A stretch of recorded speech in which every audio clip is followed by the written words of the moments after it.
I can't. Like, you call your company OceanGate in this current day of memetics, and you proceed. They were operating from like 09 onwards, I think. I So know. that's part of it. I mean, hey, we were calling shit blank gate back then too.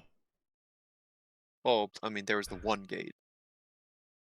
Yeah, but it was like 2011, 2012 that Gamergate thing started coming on.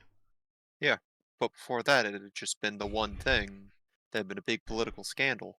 That's fair. You know what? So That's fair. that didn't quite have the connotation to it just yet. yet. Okay, so but I mean that is still some fucking meme magic right there. That the company called OceanGate is horribly corrupt and ended up doing a whole bunch of crazy ass bullshit. Yeah. Did you see the inside of that thing? I sure as heck believe it. Here's the thing. I got onto Atin the other day about his moral flexibility in situations. No. I never said yeah, by the way, I never said I wanted this guy to die.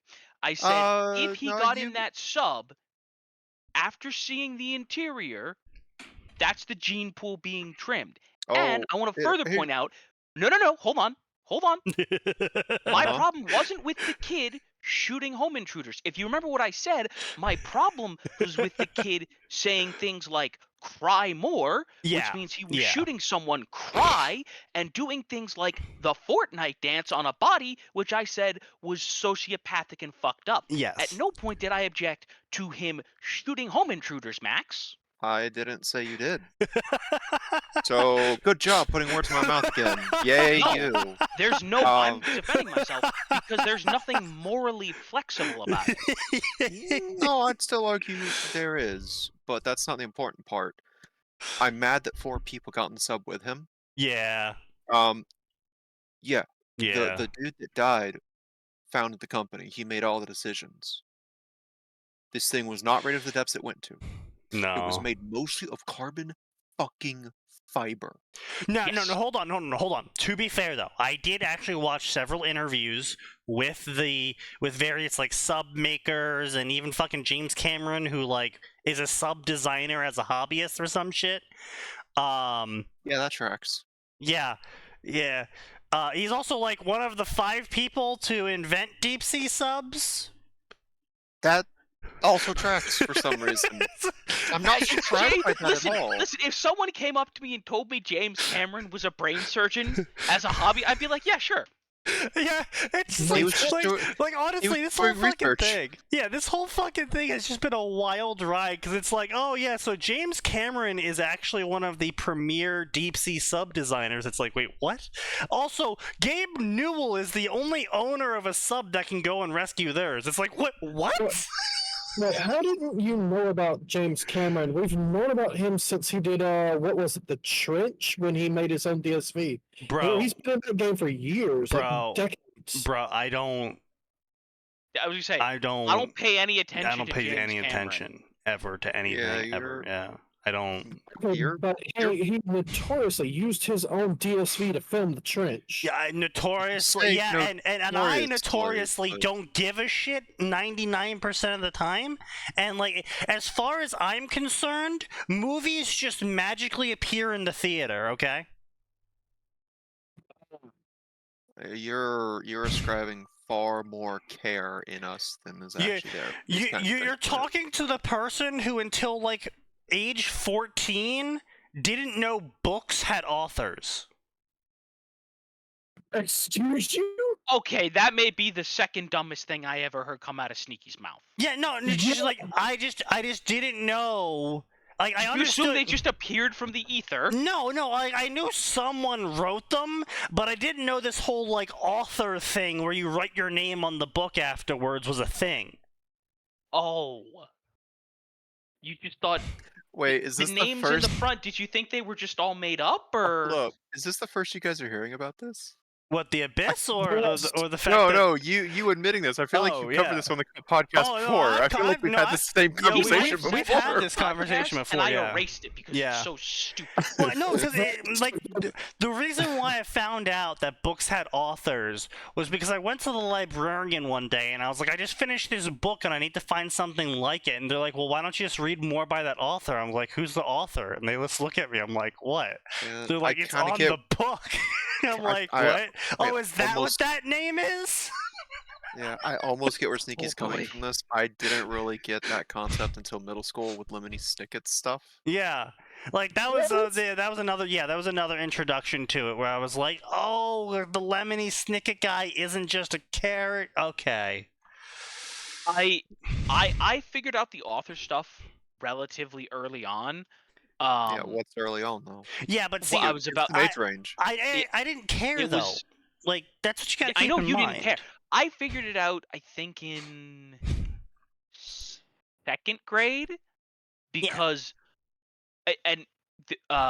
because my dad had a bunch of the old Hardy Boy, but right? Okay. Yeah. Like, well, that's the thing, though, right? Like, I grew up reading Hardy Boys and Nancy Drew and Goosebumps, and so I just assumed, like, that's how you named books, right? Like, if they're all part of a series, you just name them after, like, a title, and that's it. This is Goosebumps, this is Hardy Boy, Right, like, I didn't realize there was, like, one person typically writing them. I just assumed, like, other people just wrote their other stories for, like, under the same title. And then the other thing that like,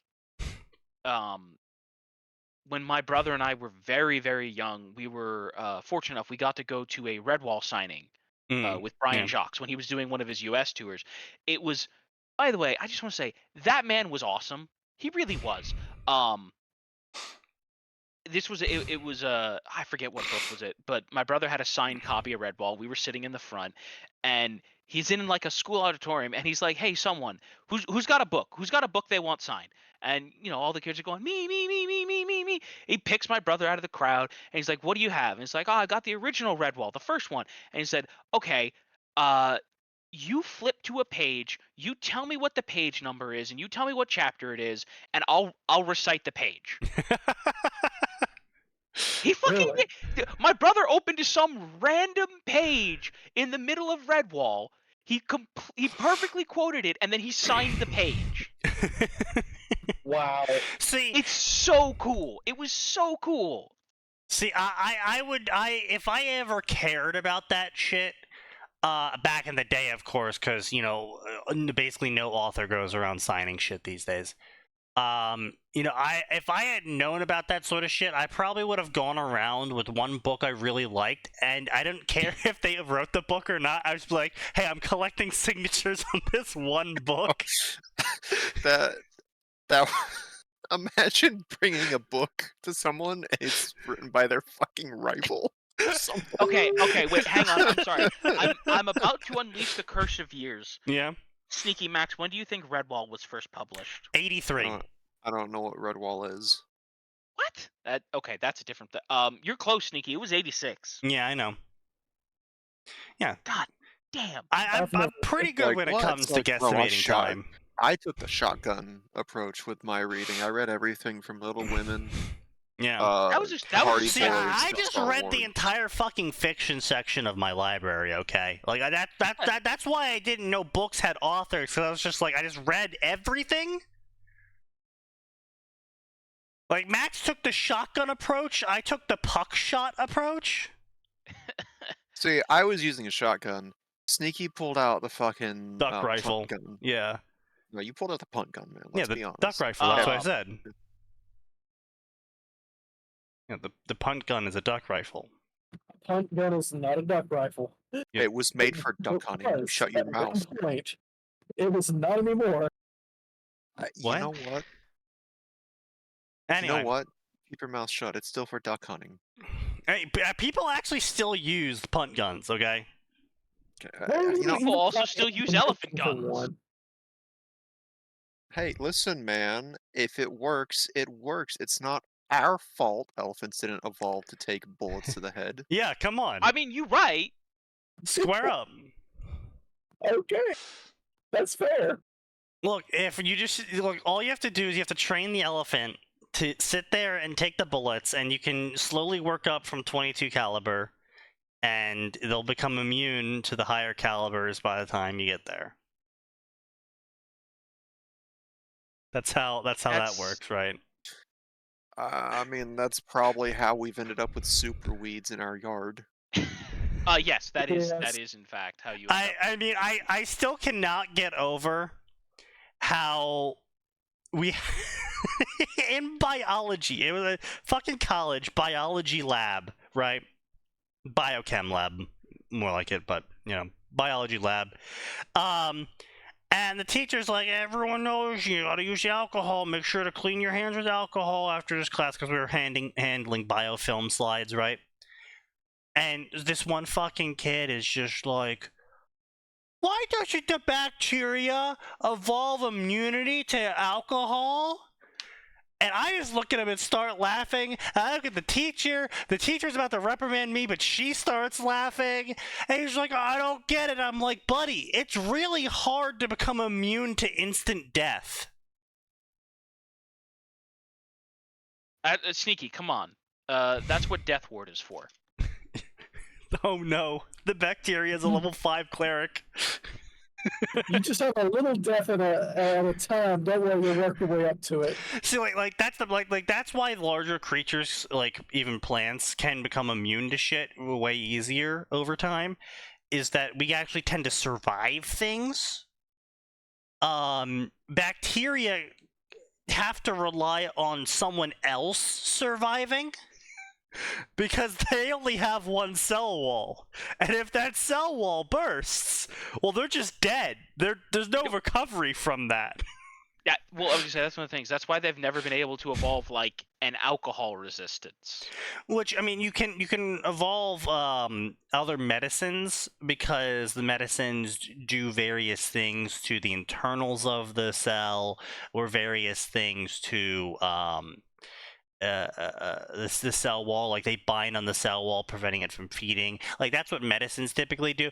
But if you just go with the plain basics of like citric acid, alcohol, and other shit, it literally just deletes the cell wall, and the cell's just like, well, fuck. Guess I don't exist anymore. Well, I'm soup now. I am soup. So anyway, Cyan has sent me some pictures that he wants me to read out loud. Pictures? Pictures. Yes, pictures. I told him we're not reading the stories, but I'll humor him because these are fucking awful. Sink Me Like One of Your French Girls, an AO3 story featuring Ocean Gate and Titanic. It's been a lonely 111 years for Jack Dawson at the bottom of the Atlantic Ocean, so when a mysterious tin can appears along with the voice of an angel, maybe, just maybe, he can do the one thing he missed: have sex. I'm dying. Yeah, so, that's what all of these stories are. Okay? It's the final countdown, 96-0. I mean, it's got a decent fucking summary here. Paid $250K to go 13,000 feet under the sea, only to end up 6 feet under instead. Ha ha ha ha. It's like, that's a good one, alright? I gotta give credit where it's due. Don't buy your controller off Wish. Unfortunately, it actually wasn't the controller that killed them. We actually know what killed them. So this was the thing I was trying to talk about earlier, as with the shell of the submarine, right? Or the submersible, sorry. Yes. It's a. By the way, yeah. That's just another thing I want to say. If I went to go take a tour of the Titanic, and I was told I was going to be getting into something that was incapable of ascending to a safe height alone, yeah, I would immediately go, I don't care if I don't get my $250,000 back. I am a billionaire. I'm not getting in that. Yeah, exactly. Yeah, no, fuck getting in that can't thing. come back up. That's not, yeah. But anyway, so point being, so I was listening to James Cameron talk about this, and basically, carbon fiber actually works as a hull. It's just you're not supposed to combine carbon fiber and titanium because the carbon fiber will delaminate from the titanium, causing air bubbles to occur in between the two, causing delamination. There's also issues with carbon fiber that he was talking about in that it's not a single contiguous material. Right, that it's too, yeah. a weave. Yeah, they actually use acrylic for trench. Yeah, they use acrylic. Yeah, that's wild. Because it's contiguous, but yeah. But because it's a weave, it can one small part of it breaks, and that just spreads, and it maybe from the first 5 dabs, and the number 6, it just completely shatters, and there you go, you're gone. Right, exactly. You can't take it below a certain threshold. It's okay for like a small surface dive 100 feet under the water. Yeah, sure, you could use that repeatedly, no problem. But you get below that crush depth, and you start accruing problems. Yeah. That's actually that's what killed them. Is it wasn't the controller or the ballasts or the engine shutting down or the batteries dying or any of that shit. The hull delaminated. Yeah, I think what was it they said? They heard the boom. Yeah. Like that day, they've known they were dead this whole time. Oh yeah. The U.S. military knew they were dead about 72 hours ago, back when they finally announced the death. Yeah, so we spent a whole shitload of taxes searching for people that were dead, that they knew they were dead. Gee, I wonder why we did this. It's like save it for Saturday. References to the Little Mermaid will be in this story.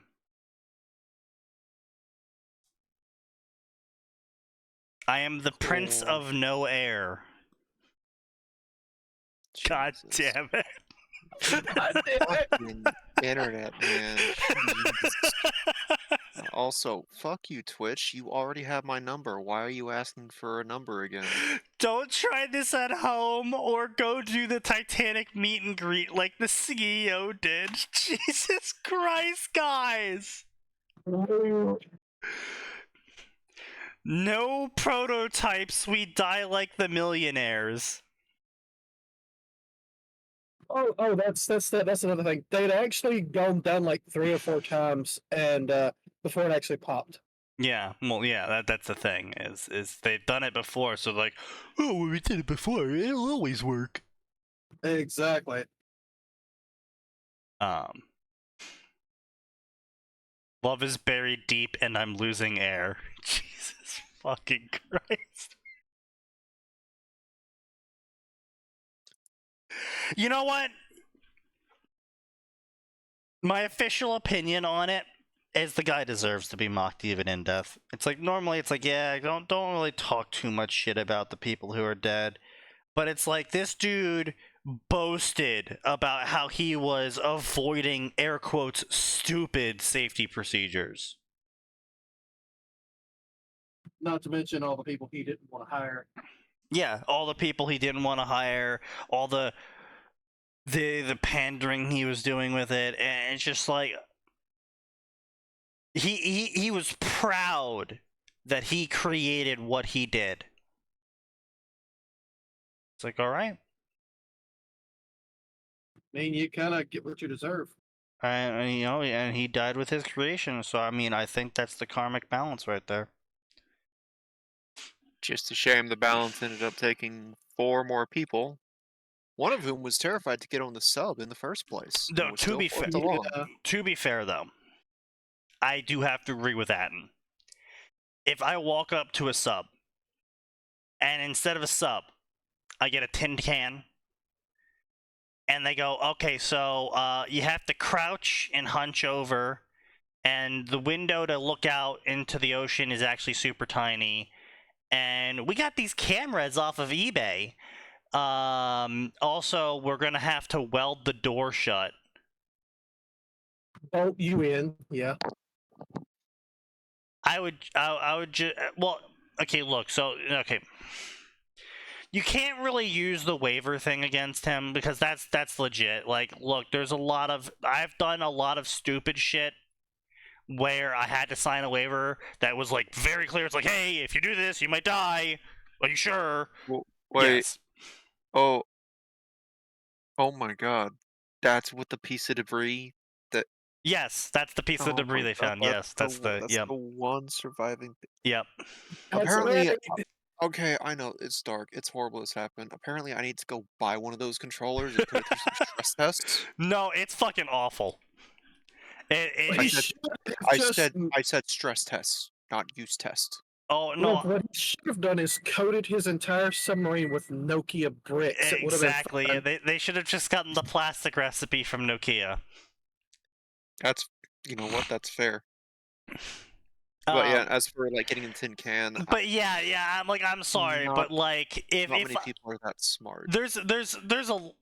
They earned millions of dollars, Max. You would hope there's at least some intelligence rattling around there. No. That doesn't mean they're smart. I didn't say that means they're smart. I'm saying you would hope that means they're smart. They're business savvy. That doesn't make common sense. Honestly, I just kind of assume most people I meet in life aren't all that intelligent. That's fair. They probably are. I'm sorry. I drive Metro Atlanta roads. Self-preservation does not exist. In the human race. Yeah. It's an important instinct that 90% of us are missing now. Yeah, that's fair. Yeah, well, I mean, to be fair though, and I don't mean this in a to be fair to the dumbasses who drive way. I mean a to be fair in the understanding why it's like this way. People don't realize what a car is. It's a ton of metal moving at about 60 miles an hour that could crumple and break due to the forces it's moving under if it were to come to a complete stop very suddenly, and you will die. Like, I unfortunately hear a shit ton of stories about people, like, playing around, grabbing the wheel and shit of the driver, and it's just, like, they just don't understand what a car is. Oh, absolutely they do not. Like, when I see people weaving in and out, it's like, congratulations. In exchange for possible death or 6 months of rehab and recovery, you have saved 20 seconds on your trip. Yep. Good job. Yep. Oh. Yep. But as I say, reward calculation no longer exists. Barring literally everything else. Like, it could be the best sub in existence. If they go, okay, so we got to put the cap on now, and you can't open it from the inside, I'd be like, nope, fuck this shit, I'm out. You could not pay me to take that. I was not aware that was a feature of this sub. Yes. I love how every piece of new thing I learn about this thing, it just gets worse. Yeah, even if they had surfaced, they wouldn't have been able to get out of the sub. That is horrifying. Yeah. And it gets even worse because I don't think they even had a fucking depressurization, did they? Like, there's no, like, there's no airlock? Oh, Lord. Yeah. I remember seeing, like, some hopeful people like, don't worry, guys. There should be an emergency system that after 6 hours, the ballast should pop and automatically, surface. Oh, yeah, after 6 hours when they're all fucking dead. And hour 8 happens, like, uh-oh. Uh-oh. Yeah, so I actually I was talking about this at the family dinner, right? Oh no. And my father was like, please don't talk about this. Your older sister is obsessing over this. And I was like, yeah, fair enough. But I will say one thing. Find it or don't find it, right? If they find it, and they find fucking teeth marks and claw marks on the thing, just tell me you didn't find it.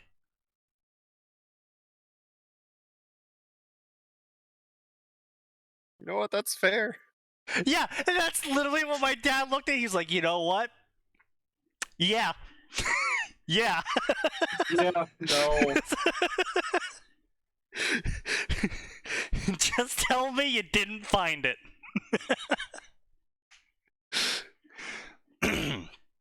Speaking of things that don't want to be found, let's talk about the Ruby section.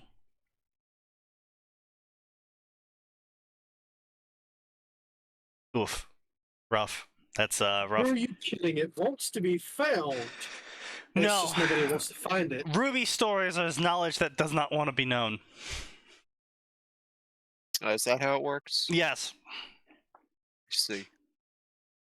Scarlet Rose, Huntress, sister, all-around badass, referred to as Huntress of her generation.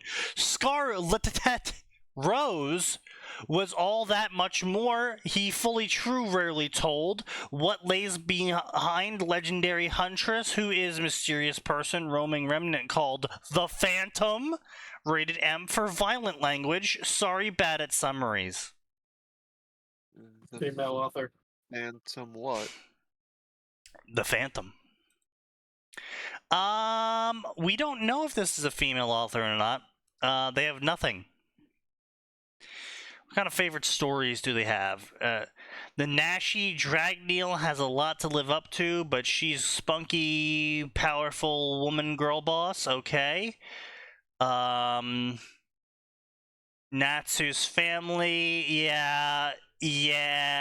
This author. This might be female. Yeah. Yeah. Blake times Ruby 20 years in the future.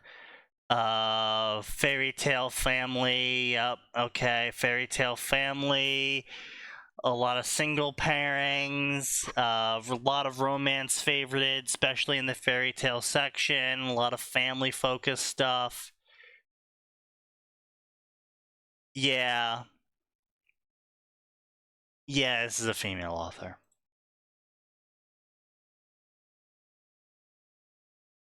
That is a face, Aura. That is a face, and I cannot fault you for it. I mean, here's some of the fucking...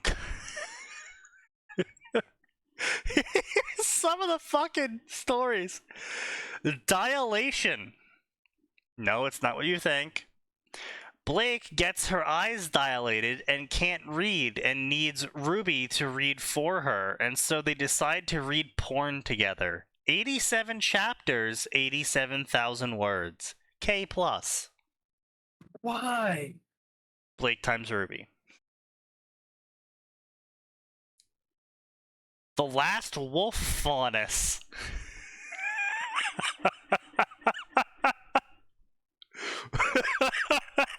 Haven't we heard of this one before? No. I feel like it's so generic that we've seen. Oh, we've absolutely seen things like before. it. This was back from 2018, so we absolutely have not seen this before. The Last Wolf Faunus. After Summer passed, Tai Yang stopped seeing Ruby, for Ruby only saw Summer, never allowed follow her dream, she run away, watch as she progress as Winter Maiden. A Ruby times Blake story and Yang times Winter story. What?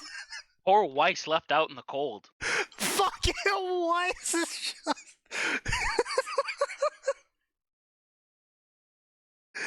Wow. You earned that one. Wow. My Family, Natsu by Natsu for Life. Lucy Heartfilia is a runaway orphan. Losing her mother was one thing for her, but having her father, the only family she had left, turn into a monster man, just crossing line of her sanity for her. While on the run, Lucy meets certain pink-head person in city called Magnolia and drags her to guild called Fairy Tale, change her life forever. A drama romance story.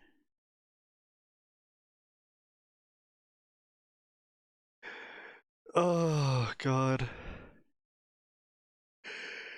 Wait, why are fairy tale stories just objectively worse? Like, you see this same shit in the Ruby section and, like, the Naruto section and the Harry Potter section, and it's kind of just, like, eye-rolly, but, like, when it's a fairy tale story, it's just, like, I'm feeling like someone's rubbing a lemon on a wound in my soul.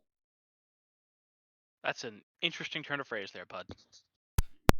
Fairy Tail's not that great to begin with. You could probably at least tolerate Ruby or Harry Potter, but Fairy Tail's just meh.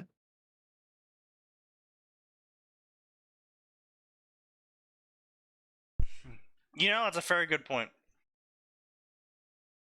Get it? A very good point. Yeah. Fuck you guys.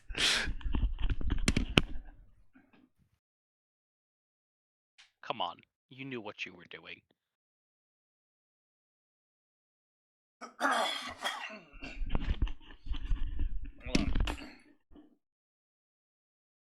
Yes. Thank you, Twitch, for this ad break that Sneaky doesn't get paid for. It's so nice of you. What? Oh, I'm just thanking Twitch for this half hour. Yes, the half hour, the break you get every 30 minutes that you don't get money for. It's so nice of them. I do get money for it. I get a whole 4 cents. Oh, cool. So, what is that? By the end of the year, you'll get 100. Let's see. Okay, so we normally go for. They'll take away. So we let's see. 4 times, which would be 20 cents. Every 5 streams would be $1. So we have about $50. By the end of the year? Yeah. That's $50. It's $50. So, except that you can't withdraw the money below a certain amount, and apparently, and if even it goes better, too long, you just lose it. Yeah, and even better, they made it a 70-30 split, so I get even less money now from cool from subs. Yeah, so we're just never gonna get paid for this, I guess. Yeah, pretty much. Ever. Nah. Thanks, Twitch. Our days of money are gone. We could always go to Kick. See if we don't get suppressed over there.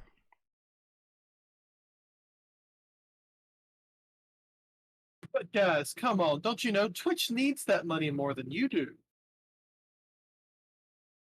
Yeah, well, maybe if they hire... Jeff Bezos needs to buy a better sub so that he can go down to the Titanic and not die. Look, Jeff Bezos can pay me, and I will turn Twitch into a profit-making platform that will increase the number of people who will appear on it. You know how I'm going to do that? Remove half the population who are causing problems? I am going to delete 90% of the company, all of HR,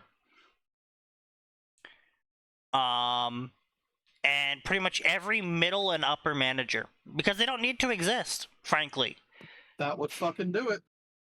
The only thing that you need on Twitch is customer, or not, like, you need support agents for streamers. Yep. And then you need some people doing content checks, right? Because you need realistic content guidelines, and then you need people doing checks on that content, right? Yeah, that's the other thing, is that all the rules are scrapped. The new rules on Twitch are going to be whatever the US passes as law. Fair. And you know what? We can even still make a profit if we even switch to a 70-30 split, 30 for Twitch, and 70 for the streamer. And then we open up categories to everything the US law allows for a below 18 website. And then we enforce those categories. That's right. No more horny moderators allowing people to shake their breasts and get away with it. Well, no, hold on. You could split it up into Twitch Lite and Twitch Dark. Twitch Lite is your under 18. You know what? All families approved. You're onto something there. I have adult Twitch for adult things, adult streams. There you go. But you have to verify your identity to get on one of those. you gotta have a valid Amazon account. State ID. That has a valid credit card attached to it. State ID, because credit card is entirely too easy to get. Like, you can get a credit card at 12. Really? Yeah. Shit fucking Christ. Yeah, I guess then, yeah.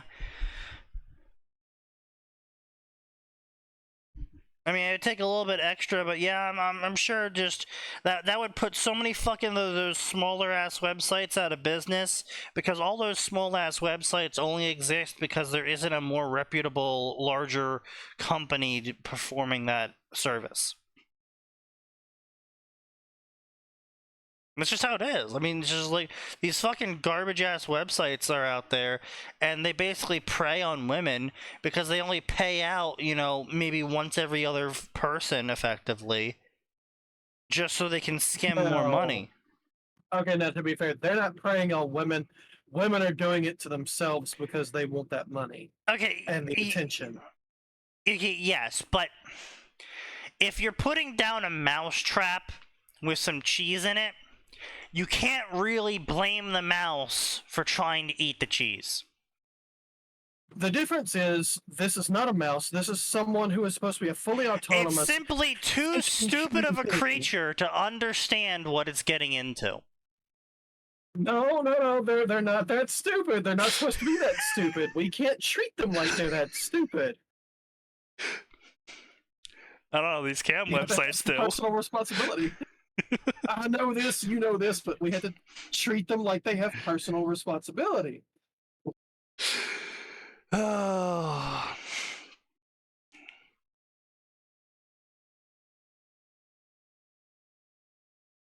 "28 chapters, 115,000 words, Pyrrha times Ruby story."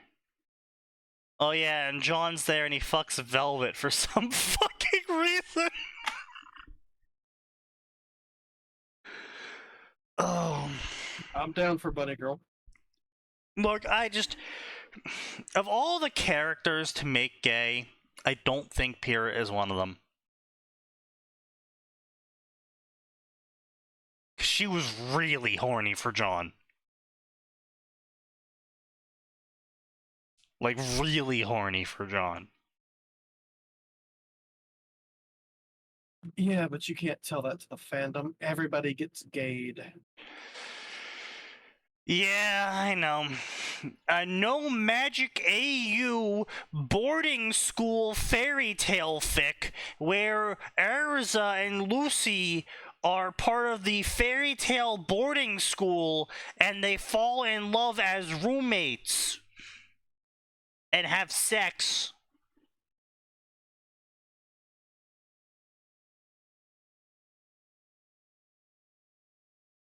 Yep. Riveting fucking stories, let me tell you. Let me tell you.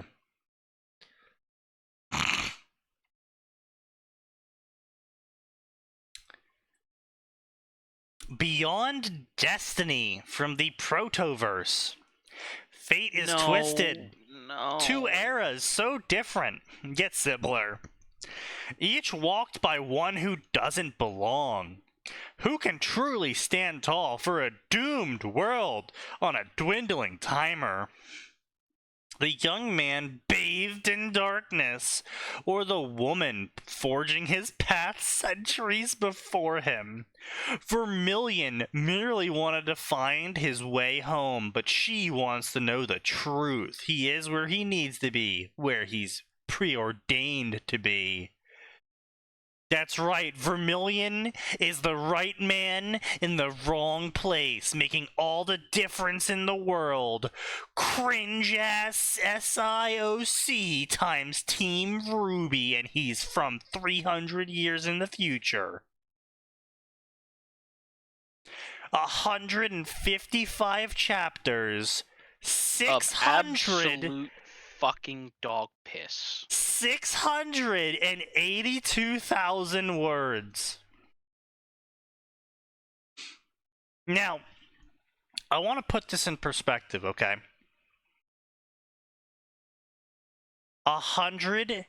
and 74 favorites. This man almost has more chapters than favorites. And the more, and then these aren't like small little piddly chapters either.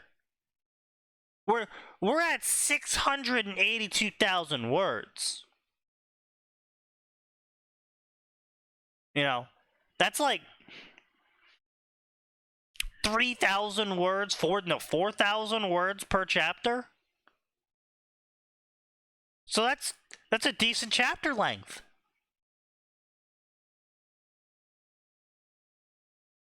It's a lot of fucking chapters.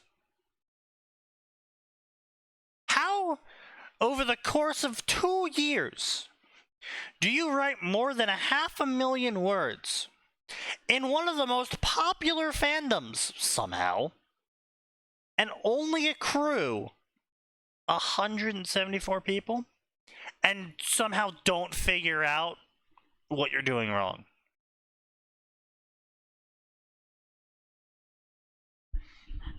Hold on.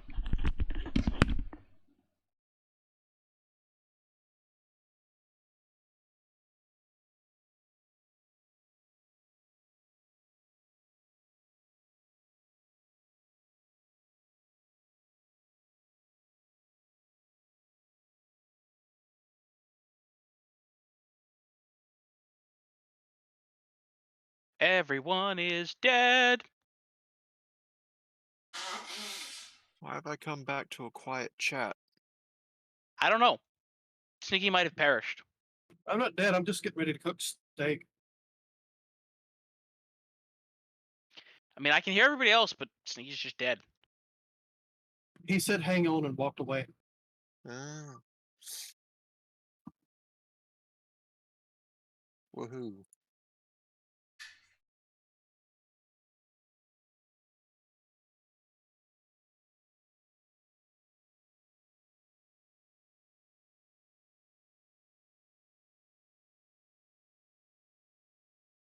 So what was being covered before I walked away for other stuff? Oh, some garbage, cringy Ruby self-insert. Oh, yeah, It was thanks. bad. It really narrows it down. Thanks.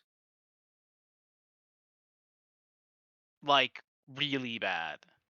I mean, do we really need to narrow it down? Cringy Ruby self-insert is that pretty much covers it.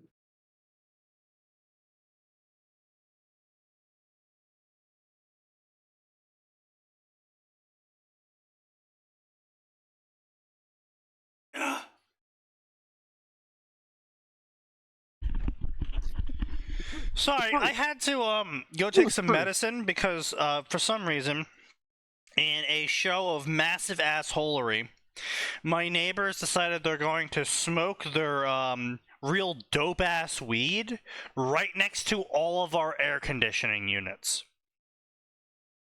I see. Eternal perishment.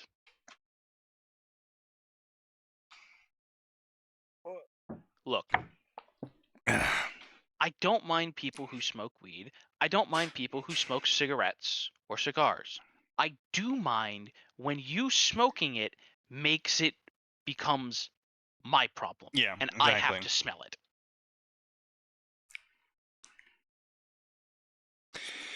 Yeah. It's just, it's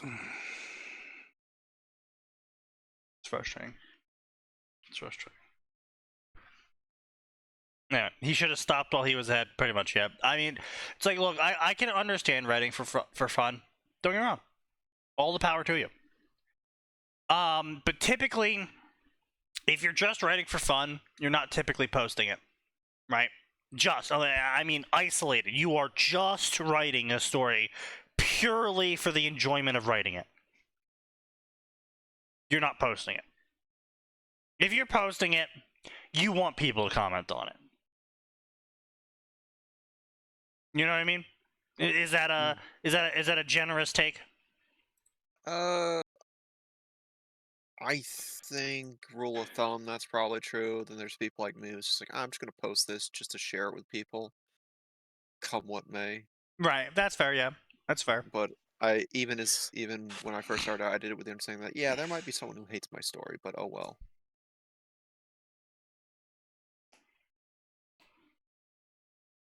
Nax Force the Forceful.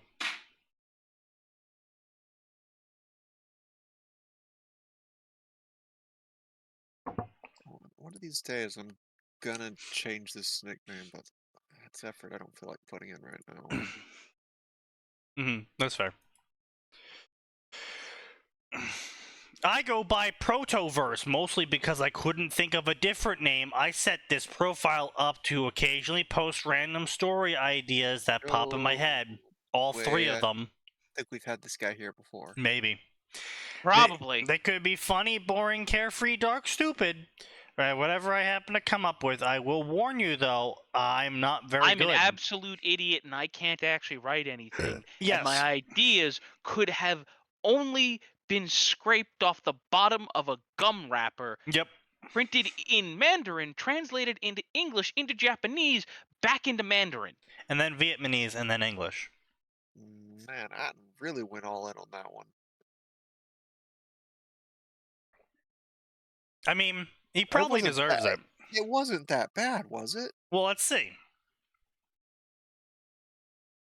I mean, no, that was about approximately what his profile said, so. No, I mean the story you looked at that led to this guy wasn't that bad, was it? Odd! Like dense fog of moonless night, soft blanket of haze on all sides. In all honesty, I wasn't quite sure what I expected. Really, Angel Demon never crossed my thoughts. So this is all what it's like to die. Okay, you are butchering grammar that is not actually being butchered by the this is author fair. at the moment. I wouldn't say it was entirely bad. If anything, it meant I would find myself at peace. However, my mind was plagued by memories of my death just moments ago, and a sense of regret came over me.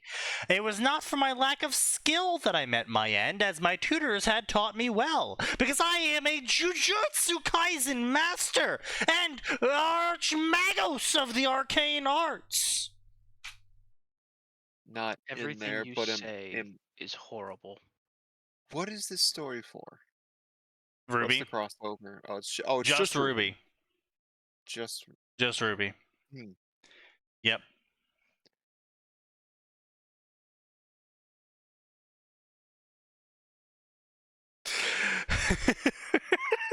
I'm God trying to read slightly ahead. What the fuck? What, Sneaky? God fucking damn it, Phoenix. Oh god. No. Oh god. The internet is just absolutely ruthless.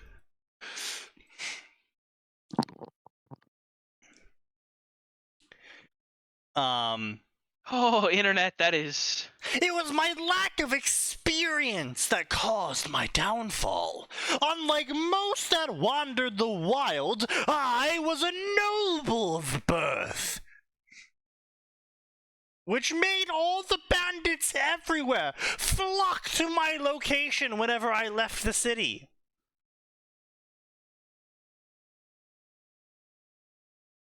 It was due to this fact that 30 men were assigned to me to act as my guards. They were to accompany me as I made a delivery across the kingdom. We had gone to collect it, and then we were going to go back. The offering was to the goddess as thanks for her mercy and protection of the beast children. But that was not all. During the delivery, we had acquired a message that also needed to be brought back. The village we acquired the offering from had been in constant battle with another village. Surprisingly, they were in the middle of forming a truce. That's right, they were in the middle of battle truce. Hey, Sneaky, it's the golden age of riots. Why does this feel like a recycled RPG? Because it is. Yeah, it probably is. God, the golden age of riots, that will never get old. I'm never gonna forget that Civ 5-minute, like, but the best part was just, I played India because I'm like, I want to try this happiness function out with India. Uh-oh, another riot. Oh, hey, look, another golden age. Click. Literally barbarians capturing all your troops, burning everything down, attacking your city. Golden age, golden age, golden age, Actually, if I golden remember age. correctly, I rescued one of your missionaries too from the barbarians and returned them back to your border. No, he just died. I think that's what happened. Oh. Like, you can't like recover the missionary because then it goes to you, but it's my missionary, and so it deletes itself. I don't remember. There were missionaries Point being was involved. the barbarians captured my missionary and converted him. Yeah, that was the impressive part. Well, no, I think he just turned into a worker for you or something. Oh, whatever. It's been a while. But yeah, it just that was a fucking wild game. Yeah, almost as wild as when you guys used me as a, I believe you call it proxy Israel. Yeah. What? Good times, good times. Yeah, so basically what happened was, so this is the funniest shit because Max got Ara'd. Yeah, so Good we did a times. 3v3 Yeah. against AI. And Sneaky and Trevor. Trevor. They had an entire continent to themselves. Like, oh man, that's weird. I'm across the ocean from you guys going to the map. And I start exploring out, and I meet the enemy team. And then I meet another of the enemy team, and then I meet another. And it's like, so I found the entire alliance. They surrounded him. There was 3 female leaders. Yeah, because we'd randomed the AI. It was 3 female leaders. Like, oh, this is not good. So because we had such big amounts of space to ourselves, we just paid Max thousands of gold per turn. Yeah. At around after turn 10 for sure, they suddenly declared war. I'm like, guys, why are they invading my borders? What do you mean? Oh, fuck. We forgot about you, Max. Yeah. So they started paying me thousands of gold, and I was churning out as many units as I could fit in my tiles, trying to hold the 3 women off in the fucking continent. It was horrible. And the best part is it turns out that he was in the center of the continent. Oh, the absolute zenith center. Yeah. Yes. I think the only reason I held them off is because I picked Japan, who has a better military system. Yeah. So all I needed was the funding, which they gave me because they felt bad and also thought it was hilarious. We're just like, go for proxy Israel. Oh, I'm gonna be honest, one of the few times that I played into the spicy takes, because I had one single city. He called it Jerusalem. And to lean into their joke, I renamed it Jerusalem. Max, you know better than to encourage Sneaky. Good man, good man. I didn't have much choice at that point, Atin. I really didn't. Because it's exactly what was happening. Everything on that continent wanted me dead. It was so fucking funny. It was the best. Honestly, that is second only to that one game that we had with all of Train to Miami back in the day. Where you guys were all on the same continent, and I had my own. You didn't have you had like a quarter continent to yourself. Yeah. Your coastline was just lined with watches. Just rocket launchers, the entire coast. They came over, and there was soldiers on every tile on the coast with watches behind them. And they're like, what the fuck? How did we fight you? It wasn't even that. It was the AI trying to figure out how to fight you, because I'm like, I'm not gonna go fuck with that. I was the #1 leading in science and industry and culture, and everyone's like, what the fuck, Sneaky? No, you weren't leading in science. No, I was Korea. Oh yeah, you were.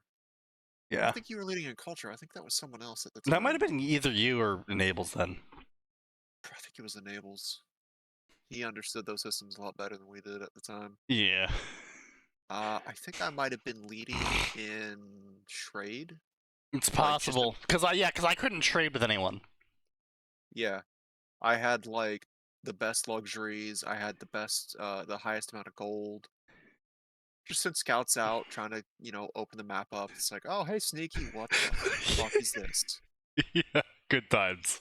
Good times. That was actually, I believe that was the original. Guys, I finally found Sneaky. What the fuck? Just the entire fucking island was in circles. It was just one of those, like, if you want to fight Sneaky, you are fighting for every fucking inch that you get. Oh, good days.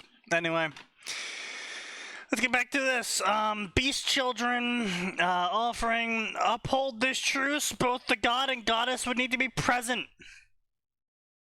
Woo. For all intensive purposes, not intense All and intensive. all Intensive. intensive. Yep, the good news, Sneaky, they finally fucked up on grammar. Yep.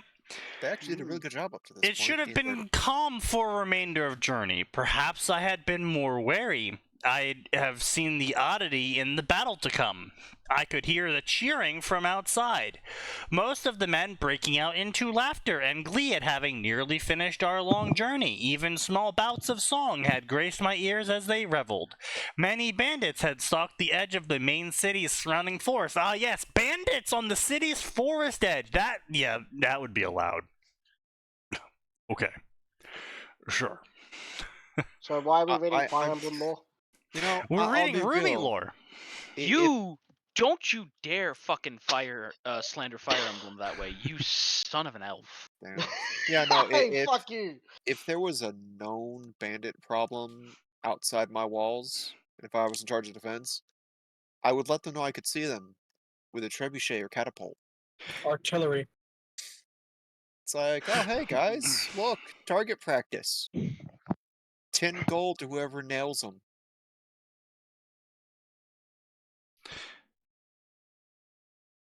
Hey, Please. listen, all I'm going to say is the Ballistician class is one of the best stupid classes to ever be in Fire Emblem. What is this class, you ask? Someone took a ballista, strapped wheels to it, and said, this is a unit.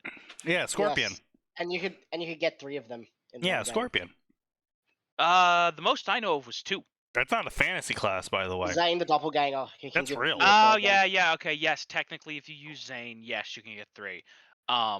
3 is absolutely overkill, but it is funny to give them all your strength boosters and delete Medius from 6,000 miles away. Yes. Yeah, Scorpions were wild shit.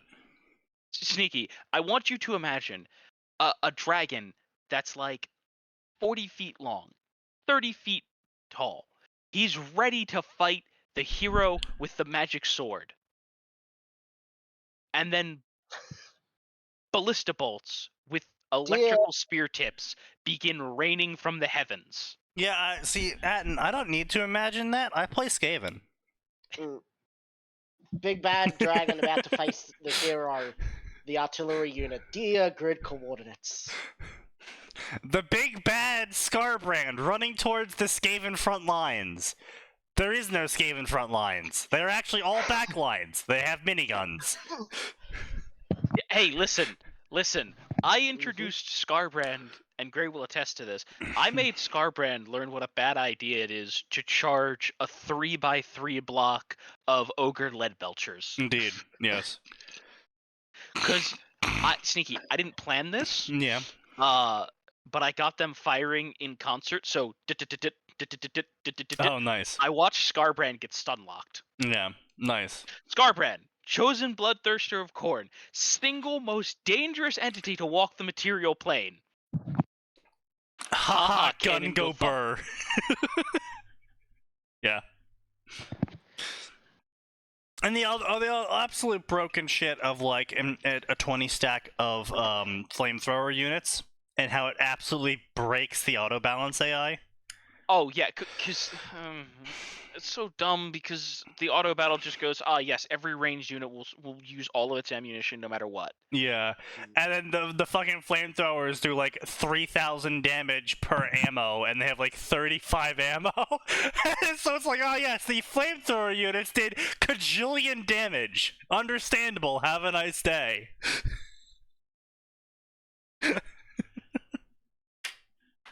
So fucking dumb. There's nothing more enjoyable in Total War then the battles, then breaking the battles with auto battle balancing AI.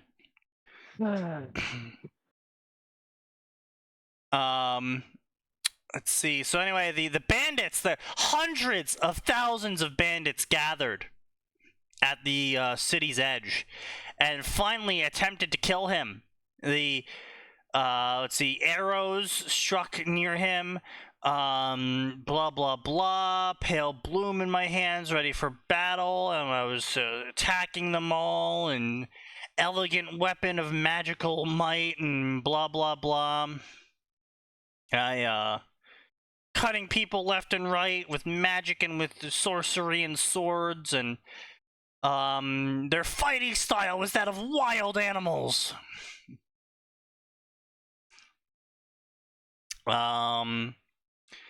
Victory had been decided from the start because all 30 of my guards had aura. What hoped these rabble have against them?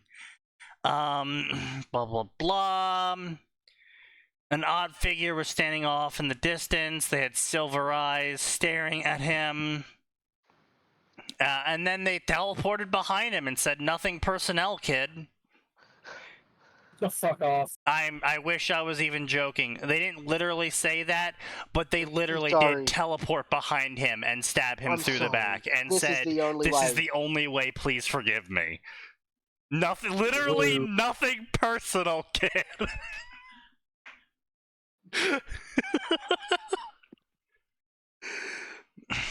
Oh my god. These stories are always so fucking bad. Yep.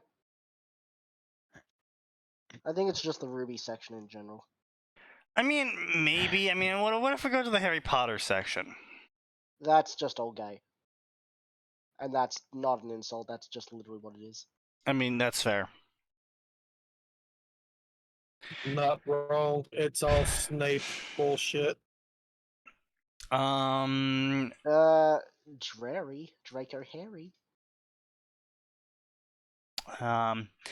Yeah, Hermione times Draco. That's not gay, but I mean, it's kind of weird. Love really... patterns. What? Okay, so it looks like Ron is shirtless, waving around a rainbow flag. So, if it meant cheering on Harry, befriending the devil, keeping the world from collapsing from their common bullshit, and allying with the enemy, then so be it. What do you mean Harry got entered into a deadly tournament? A world in which the Malfoy-Weasley alliance is a thing, and Theodore's not smiles literally kill people, and Harry has a fan club. Why? What? You have twice as many chapters as you have favorites. You've been writing this for 3 years and you only have 26,000 words? Kill him.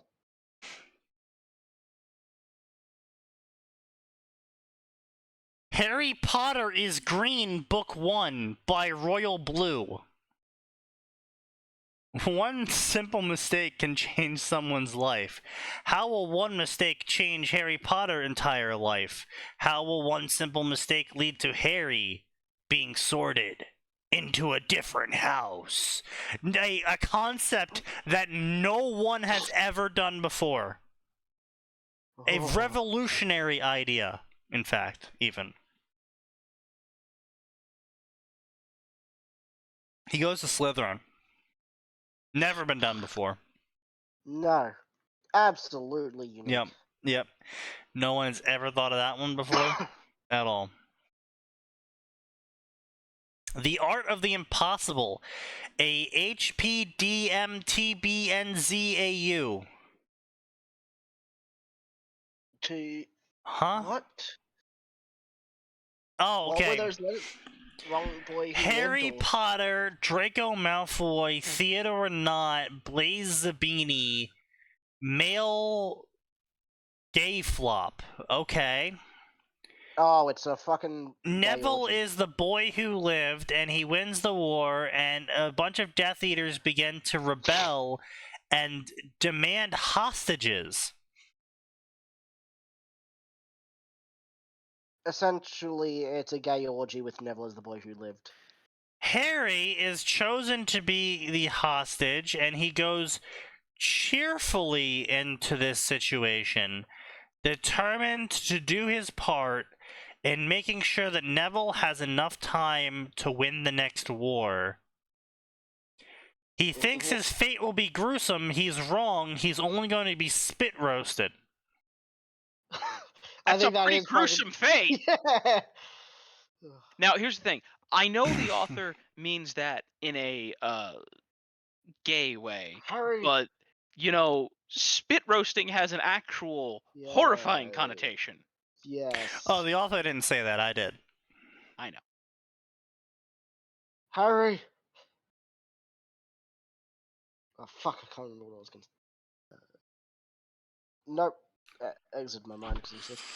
No, I think I knew where you're going with that, and I'm pretty sure that breaks TOS. No, it definitely breaks TOS. No, actually, for once, it was something that wasn't going to break TOS, but I can't remember what words I was going to say. It was just going to be a regular joke. Was it a Dumbledore joke? Was it a gamer word? Yeah. Yeah, I knew it was going to be a Dumbledore joke. Come on, man. Come on. That definitely was going to break TOS.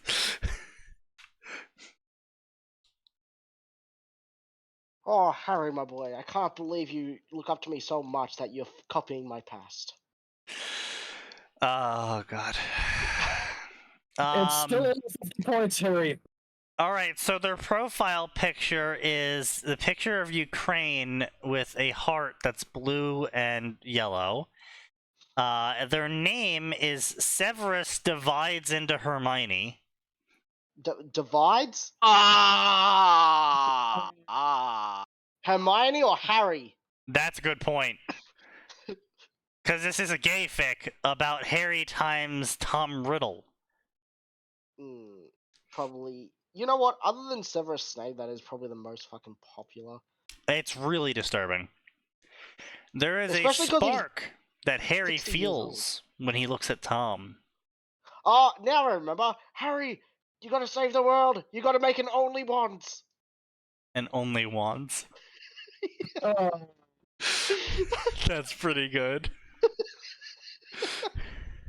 Yeah, that's pretty good. And now back to ancient Australian medicinal practices of mixing flu medicine with alcohol. Indeed. I thought that's the recommended dosage.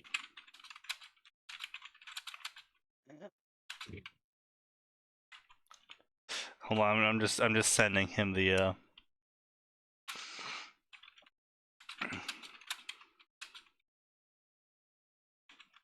What the fuck did you send me?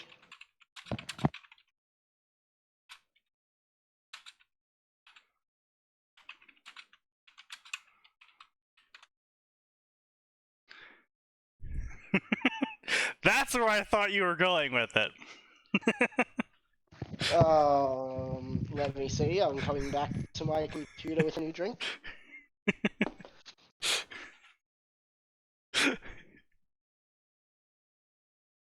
Oh, God. Why does it every time I see you in those DMs, it's horrifying?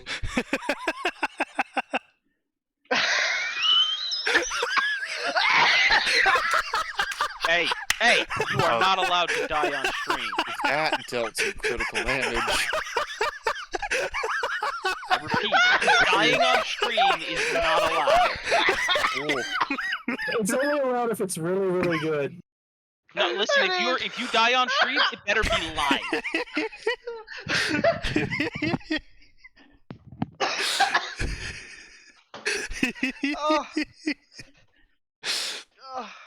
Holy shit! God damn, Sneaky, you gotta warn a man before you... Sneaky, you gotta warn a man before you queue up the crit.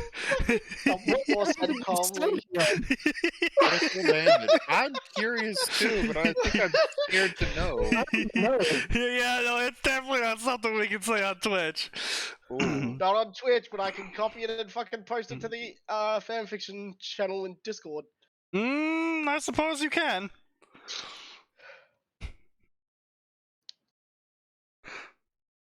Holy shit. Oh god. You didn't even spell Goblet of Fire correctly. Oh god. Oh, I was not expecting to see that when it DM loaded in. Exactly. That's half the joke. Oh. I am not paranoid! I don't know if this sounds far-fetched or not, but in my opinion, the founders knew that Salazar Slytherin created the Chamber of Secrets under the school and was breeding dangerous monsters there. They just wanted plausible deniability to, why are you all looking at me like that? That's not even a good conspiracy theory. Michael Brown, normal Hogwarts student, featuring myself insert OC with my crazy zany theories, and Luna Lovegood. Oh my god. Yeah, that sounds dumb. 51 chapters, 95,000 words. I mean, that's almost over 1,000 words a chapter. That's I mean, for shit, but it's not bad for shit. I spelled goblet correctly. I didn't spell fire correctly, you dipshit. I said you didn't spell fire. No, you said you didn't goblet. Spell goblet of... I said goblet of fire. You're gobbling these nuts. Oh, dragging these nuts. Yeah. It's the first time. Wait, can every Triwizard Cup task be turned into a these nuts joke?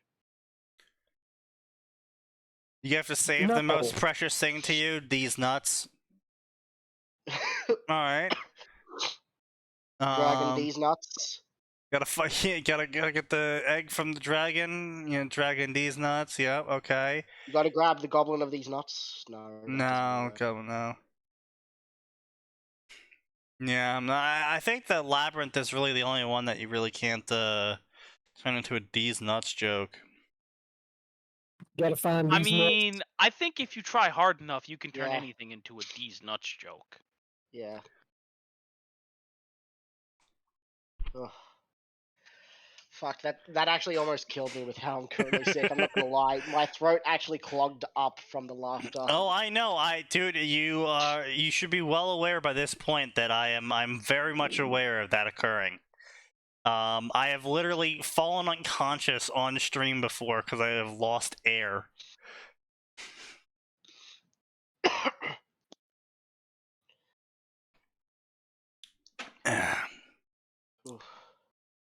Yeah, I mean,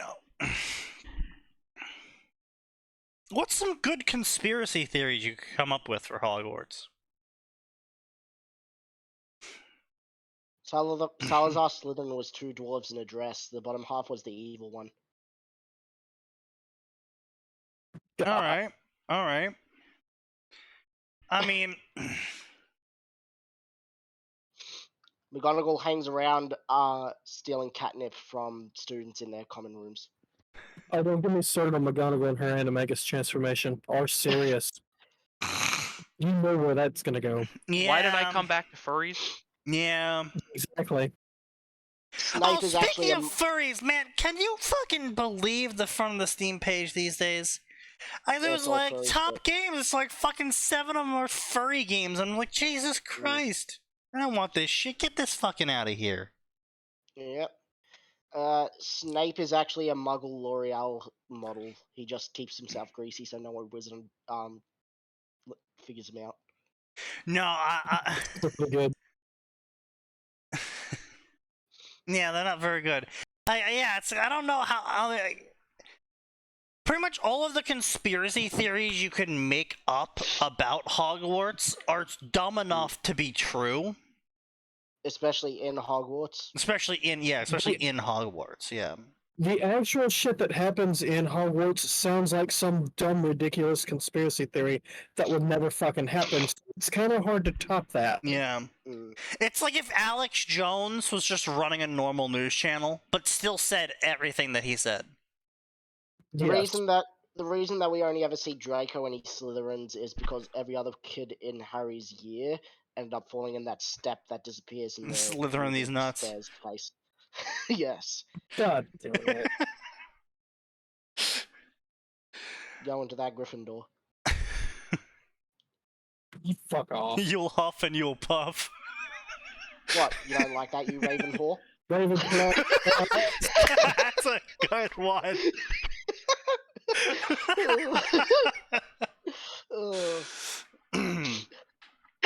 That's Alright.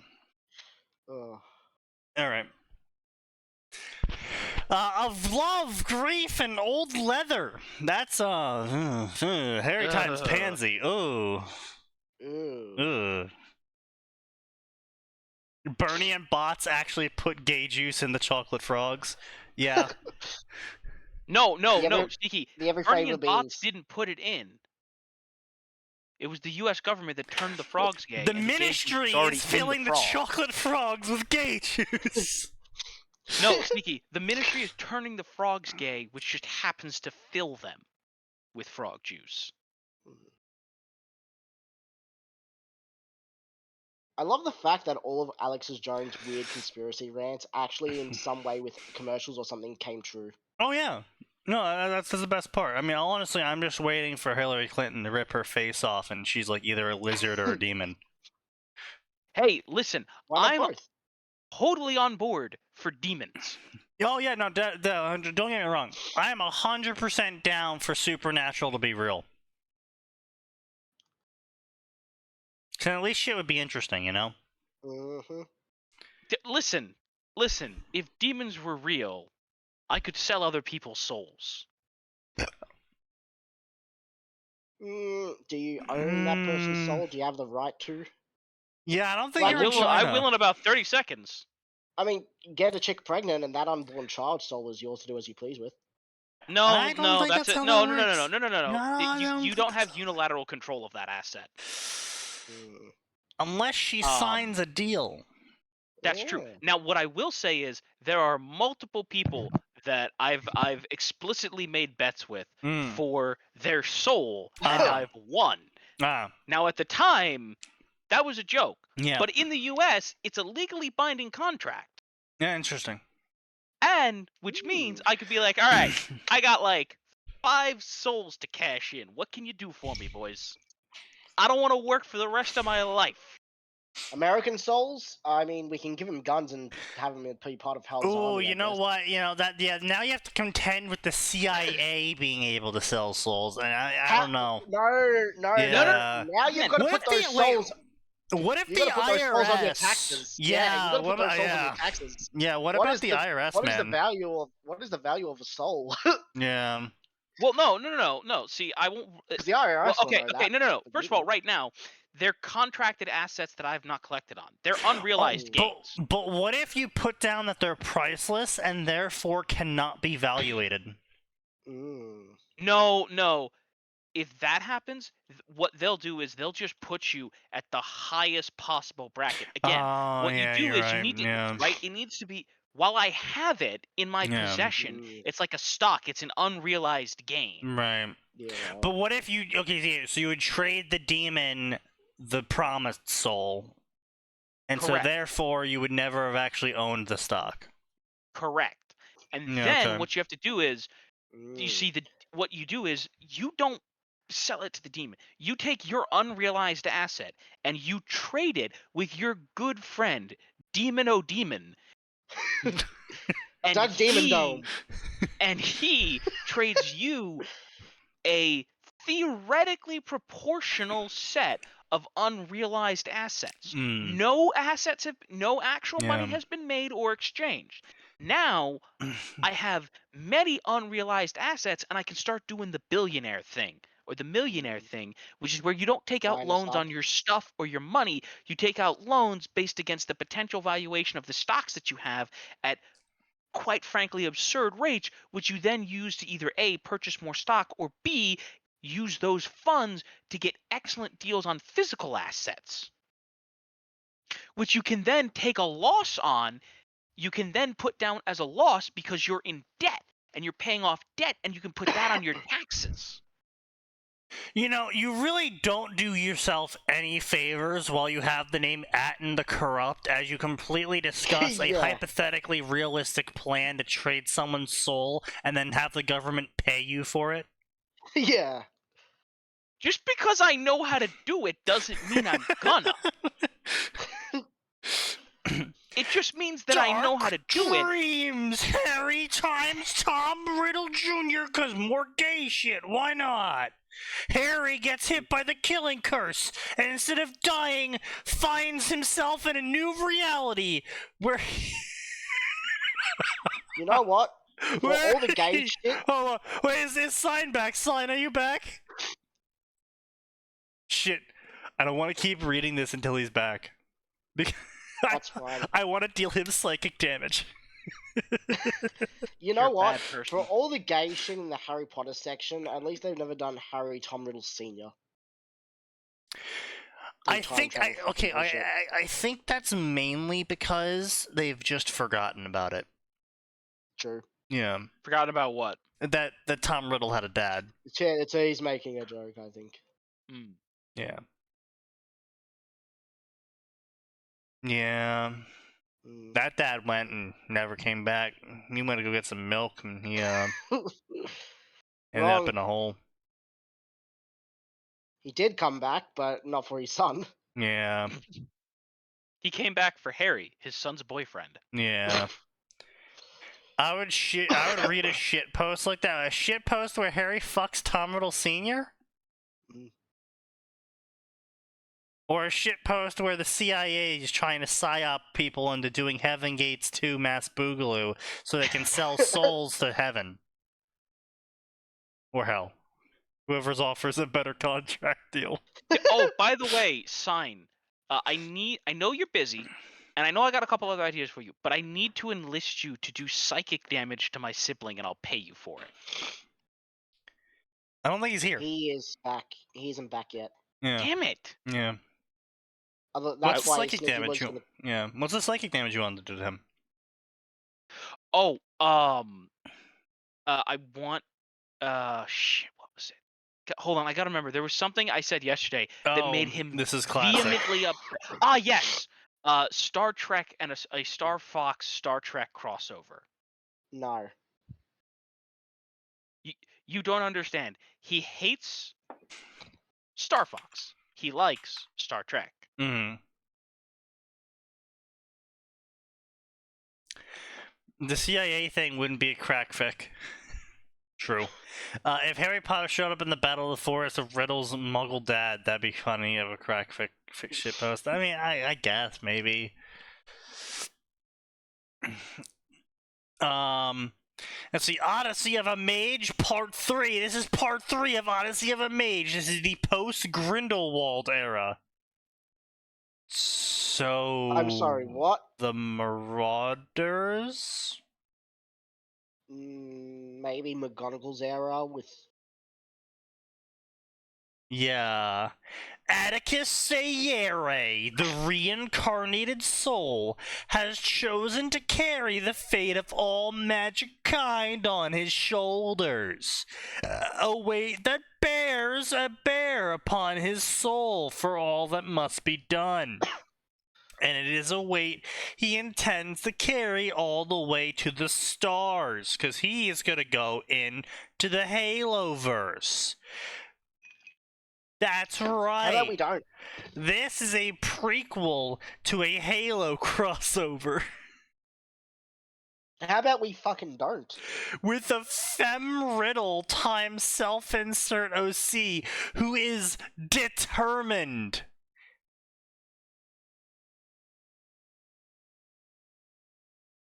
And he is the storm that is approaching. How dare you? 25 chapters, 465,000 words. He's got an impressive amount of favorites, 1,500. So, I mean, that's shockingly high for a story that is this fucking terrible. Mm-hmm. Hello everyone, thank you for visiting my profile. I am a hobbyist author. I enjoy creating entire worlds. At the moment, the main story I'm writing is a Odyssey of Mage, a story whereby my OC self-insert, I wish I was kidding, he actually said that, navigates magic and all of its wonders and sets his own plans for the magical world in a story of intrigue, magic, and science. Support me on Patreon to read all of my chapters several months early. How many times is he going to put magic in? Let's see, Odyssey of Mage Part 3 is nearly 500,000. Odyssey of Mage Part 2 is another 500,000. Odyssey of Mage Part 1 is 625,000. So he's got 1.6 million words of prequel to the Halo crossover. No. Please. Perish. That is just something else.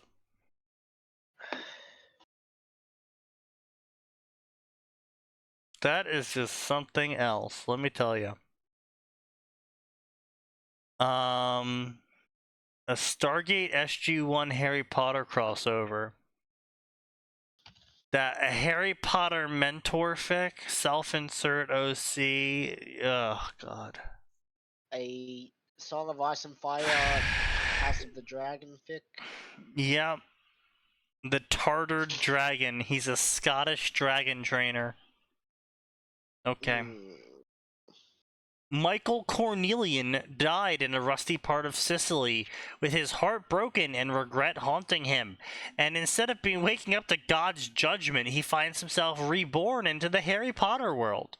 For a family, a choice one will be made. What you don't understand is that was God's judgment. Indeed. Is this?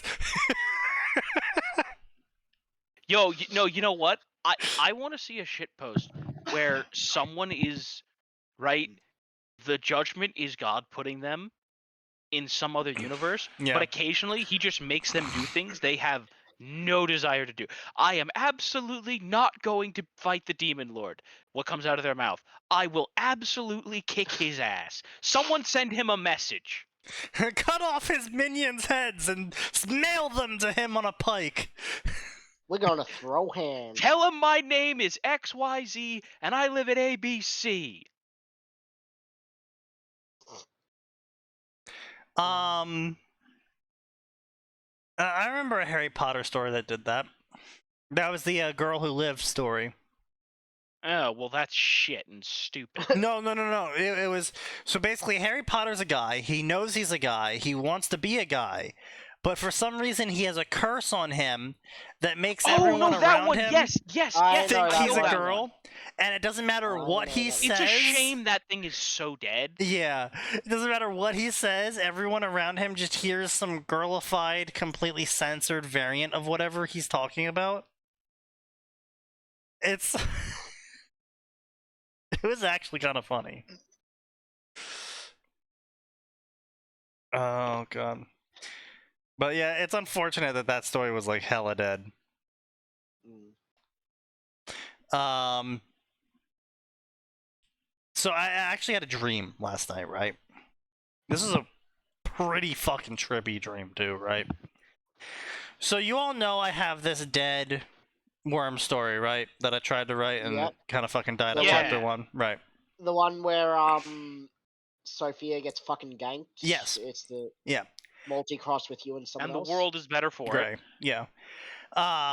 And so I had actually pretty much gotten most of the majority of the plot beats in my mind down before I, stopped trying to write that story. And And one of those plot beats was my character suicide bombing an entire 18-wheeler tank truck worth of trihexafluoride to kill Crawler. Because the only thing that doesn't react with fluorine is fluorine. And so the idea would be that if you coat him in enough fluorine, he would adapt by turning into fluorine to kill him. Yeah. So that's where my character dies. And recently I was reading a story where Taylor died and woke up in Ruby. And they were about to.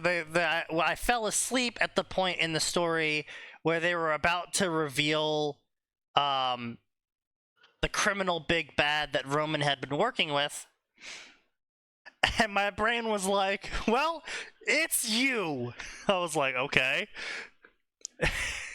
And why I'm even bringing this up is because of the mention of hell, or, Harry Potter potentially being hell and being sent there by God as punishment. Yes. Where my character, upon seeing Taylor, goes, wait, Taylor, how did you end up in hell? Because my character had just assumed being in Ruby this whole time was just hell. Oh, that sounds great. I mean, listen, if there's anyone in that universe that deserves it, it's definitely Taylor. Right, but my character at that point in time in the story would have died when Taylor was just getting over the idea of needing to shoot someone. Ah. So, like, stop a murder or a rape. Uh-huh. Which then escalates into shooting a baby. Yeah, you gotta shoot this baby to save the world. Oh, Taylor. But point being is, long before my character would have known any of the plot of Worm that happened after he died. Yeah. So it's just like, Taylor, why are you in hell? A, assuming this is hell. B, assuming Taylor somehow ended up here as well. Well, there was a baby, and But yeah, that was my dream, and the fallout of Team Ruby with Taylor just being like, hold up, you know this terrorist? No, I worked for him.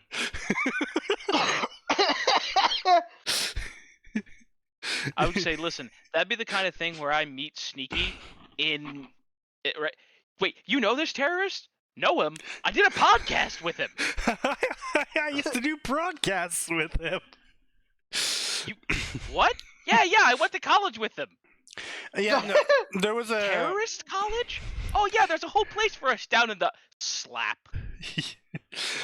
There was a joke at my college about if we ever get like a full dive sort of thing, what my whole dorm would have done, in a sort of like a sword art scenario with this. Yeah, was this before Sword Art, actually? This was 2013, so... No, Sword Art I think was 2012.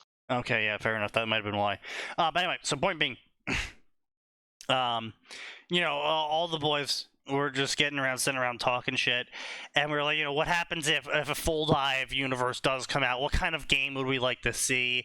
And we got talking about a theoretical one that had been proposed that year, about like a game that starts at the beginning, where it's like, you have to go from Stone Age. It's a persistent world like Eve, and you have to go from Stone Age in this full dive universe all the way up to whatever, right?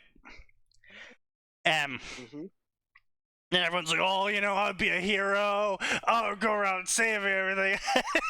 It gets to me, and I was like, well, I'd probably end up as some sort of anarchist, terrorist, bandit who's going around causing chaos. Yeah. Like, come on. At least as long as it's not you die in a video game, you die in real life. Then I absolutely probably would just be like, Lamau, you spent 3 years building that castle. I spent 30 minutes wiring it with explosives. Which of us has had more fun?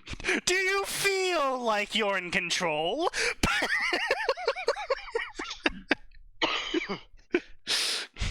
Now, here's the thing. Listen, this is just me on a personal level. I can't wait for a game where I can die in the game. Sign me up. And then die in real life? Oh, yeah. Yeah. Sign me up, baby. Listen, I want to either get fabulously wealthy or keel over dead.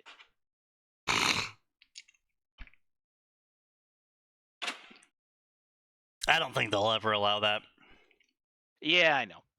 Yeah, no. Extended Family! This is a sequel to the first story, Family That Chooses You. Chapters will explore moments where I have ideas about other thing I want to have ideas about, with some alternative universe chapters as well. Each chapter will say when it takes place in the story it's a sequel from. 112 chapters, 483 words. Oh, God. Yeah. 300 favorites, yeah. Katie times Harry, what? Ready for More, sequel to Ready to Stay. It has been more than 2 years since Harry stopped drifting through his days and found purpose with Luna Lovegood, exploring the world of magical creatures. But as time wears on, the two grow closer. Is he ready for sex? According to the internet, yes. Welcome to the internet. Such a good song. It is. Say My Name by River Sticks and Stones. Alright, you know what? That's fair enough. That's actually a pretty decent pun. After the war, Hermione returns to Hogwarts, and she wasn't looking for love, but she quickly found it with her ex-potions teacher, Severus Snape. Fucking course. Would it be ripped from her an act of revenge? Hermione times Snape. Mild Hermione times Irish terrorist. Content warning, graphic explicit depictions of sexual intercourse and rape.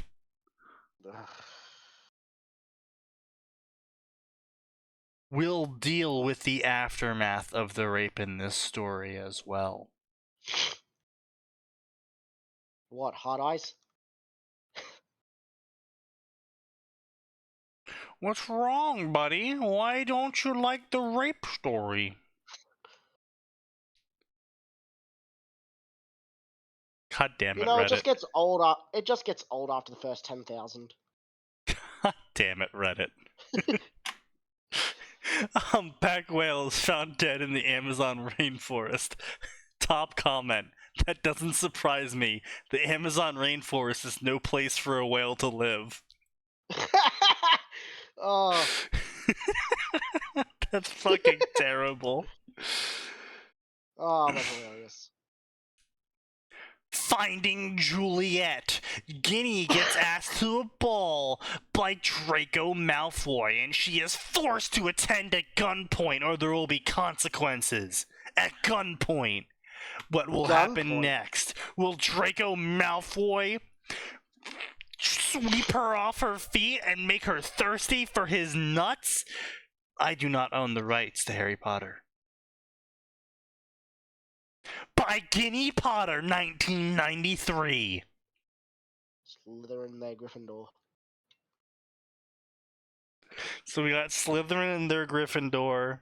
Ravenwhore. What's Hufflepuff? Huff and Puff, Ravenwhore. Huff and Puff, you Ravenwhore. Yep. Alright.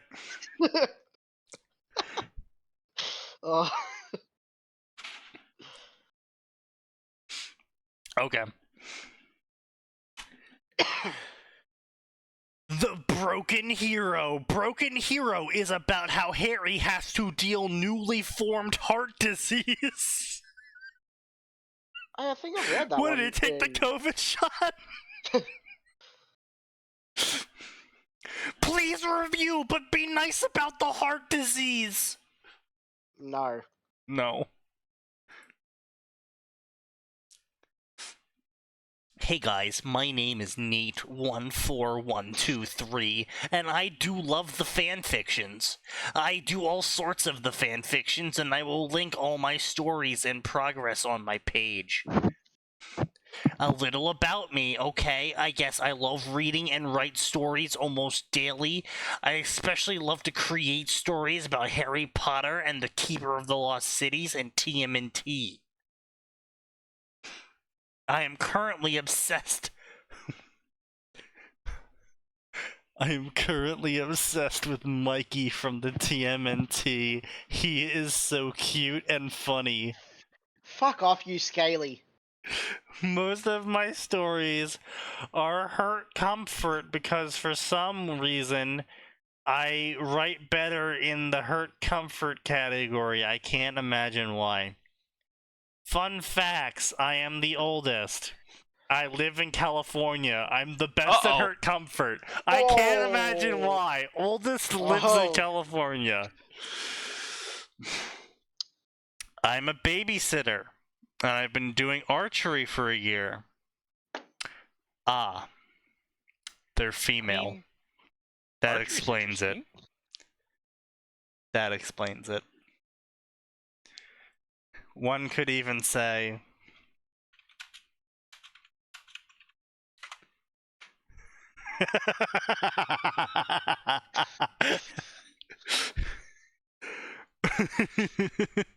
Oh, fuck no.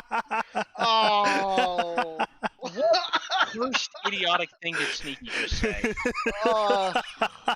The FFCT9K chat. Is Sign back yet? Or is he just fucking sitting in the chat? I think he's just sitting in chat. Oh, waiting for the steak timer. Just make Asmongold 2-minute steak. Yeah, just make the 2-minute Asmongold steak, dude. I spent more time waiting for this game than America spent in Iraq. Okay, I gotta know what game that is. The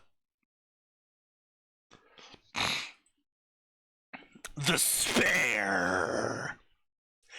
What if Harry died at the end of Triwizard Tournament and Cedric survived? Does Wizarding Britain think Cedric killed him? Featuring smart Barty Crouch Jr. and stoic Dumbledore. Long plan for story. Eventual non-Voldemort-based baddie. Eventual non-Voldemort-based baddie. You have been writing this... You've been writing this story for a year, author. You have achieved 6 chapters of roughly 3,000 words apiece, and you plan on making this a long story? What, are you gonna fucking come out in 2030 with the next chapter?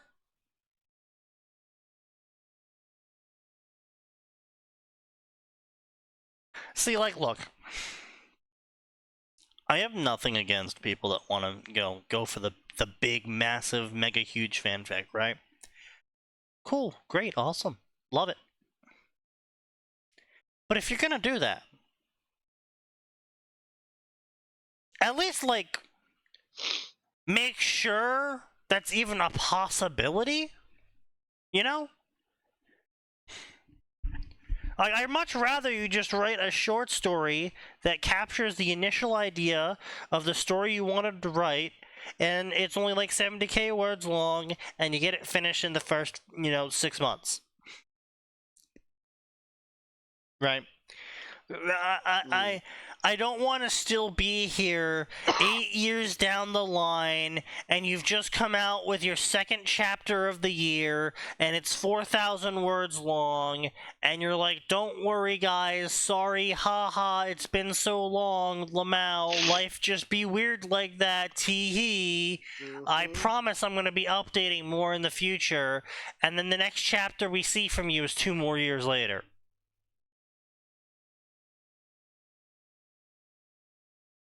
Just cancel the story.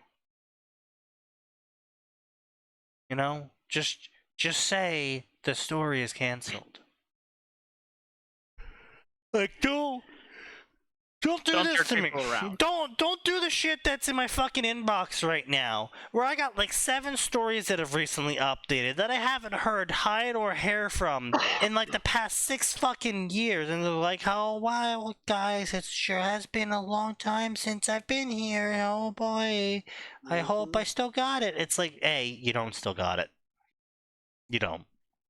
I'm sorry, but if you're not writing for those 6 years, there is some bicycle maneuvering that does come back to you, but that mental state you had, that vibe you had when you were writing that story, that's fucking gone. It's gone to the wind. Also, man, there's so many stories out there that I would appreciate if they would just declare dead so that I can just take them off and never think about them again, right? Exactly. Oh, yeah, 6 days in Fallujah, damn. Yep. Yep. That was a game.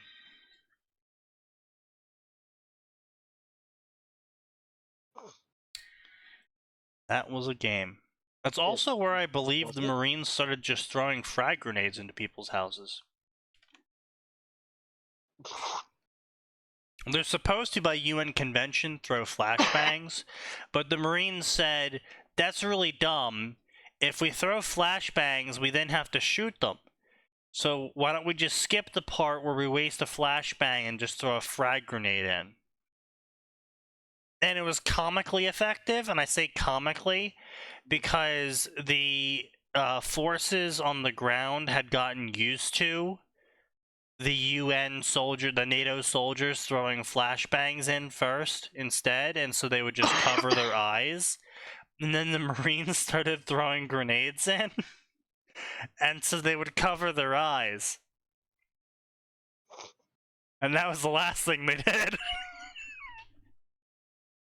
Because it wasn't a flashbang. Oh. Yeah.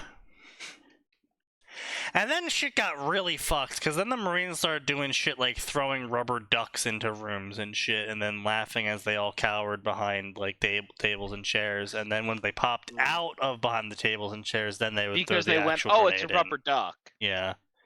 Then they followed up by throwing an actual grenade in. Yeah. Yeah. I mean, there's some fucking wild stories that come out of the 6 days of Fallujah. Like, the fucking story of the squad getting pinned down from fire coming from all sides around them, and the only house they can reasonably get into is also actually stationed with like 6 people inside, and they charge in and immediately start taking fire from an LMG that had been placed inside the house for this exact purpose. And so the sergeant tells the squad to cover him and proceeds to fucking blitz the LMG operator. And everyone's just like, what the fuck? And no one was prepared for it. But, you know, obviously, the soldiers go, oh shit, right, we have to cover him. Go over, start shooting, they shoot all the guys on the ground. And the sergeant using the LMG proceeds to like clear the rest of the fucking house. One dude had fucking RPG on the 2nd floor. It was some crazy shit. That's just like, what the fuck, man?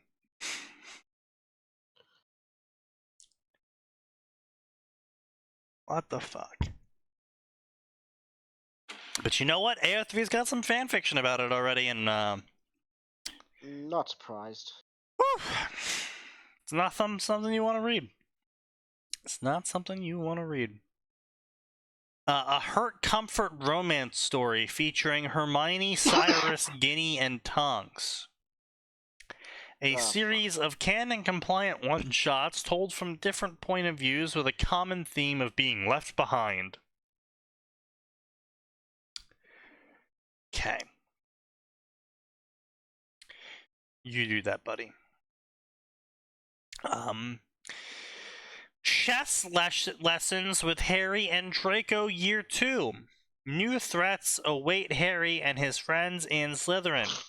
Harry continues to learn about playing wizarding chess while dealing with the egomaniac of a professor and attacks on Muggle-born students. Who is the heir of Slytherin? That sounds like an immensely boring story.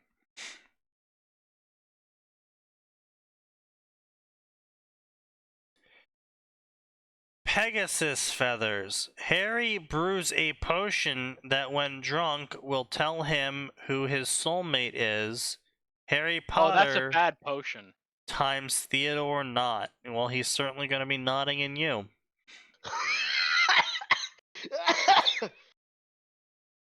Oh, why, Sneaky?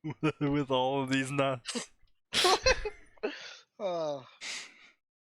Next thing you know, they make him a werewolf. That's what an animagus transformation is for. Harry Potter is not a white woman. We use the animagus transformation to make sure that you're... But a polyjuice can fix that. Oh. We use the animagus transformation to make sure that you'll survive. Indeed. Kind of revolution. Harry Potter revolution failed. Purebloods are still in power. Muggleborns continue to struggle, and the wheel keeps turning. As he comes face to face with his demons, will he crumble or will he restart the revolution? Considering that it's a one-shot, I'm going to assume he kills himself. Get it? Is it a one-shot. Are you sure? Or do they just put it as complete until they post the next chapter and then they put that as complete? That's fair. You know what? That's fair. That's fair. Now, speaking of though, I will say One Shot was a good game. Did you guys ever play that? Play what? One Shot? No. I don't think so. Alright, so the point of One Shot was that you had one shot to play the game. There was no save states. There was no rewinding. There was no starting a new game. When you beat the game, it deletes itself. Is it a good game? Oh yeah, no, it told a pretty good story, honestly. I mean, it's rated pretty highly on Steam, I believe. Let's see, One Shot. Yeah, $9 on Steam. Surreal top-down puzzle adventure with unique gameplay. You guide a child through a mysterious world on a mission to repair the light bulb that is their sun. Oh, wait, yes, I think I know that game. The world knows you, the player, exist, and that they have one shot. Overwhelmingly positive reviews, 98% out of 100. Huh.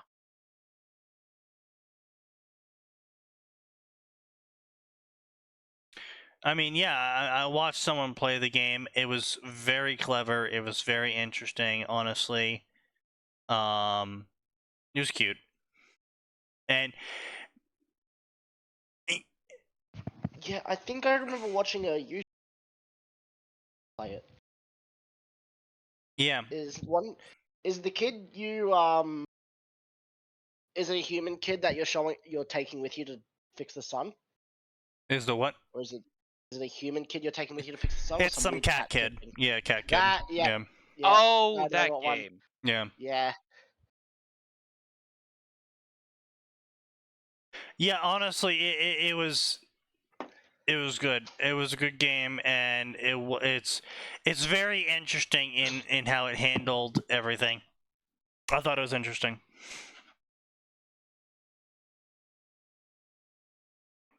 And also, like, the world's disintegrating behind you. That's part of the whole one-shot part of it, where there's no backtracking. You know, if you miss someone's quest or you miss an item they dropped, that's it. You know, you can't go back and go grab it. Mm-hmm. That's it. You're done. Goodbye. You had one shot. Yeah. Pass go. Do not collect 200. Fucked it up. No, but honestly, I liked the game. I liked the story. I thought it was interesting. I thought it was good. Unfortunately, there's a shit ton of fan fiction out there for it, and it's all fucking terrible. No surprise. Yeah. Imprisoned in the Past Part 3, Mark of the Reaper. This is the third and final installment of the Imprisoned in the Past trilogy.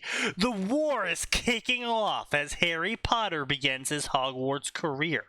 Meanwhile, Harry Pervel works to finish his task of defeating Voldemort, while an unexpected problem changing the timeline has caused something to happen. Harry times Bellatrix. You are not a fish. Did they? You really fucking pulled it off, didn't you? You fucking Jesus. cunt. I hate that works. That is one of the most reprehensible things I've ever heard. What? Harry times Bellatrix. Oh, okay. Talking about that's pretty common. Yeah, that's pretty common. That doesn't keep it from being repulsive. Yes. But it's common.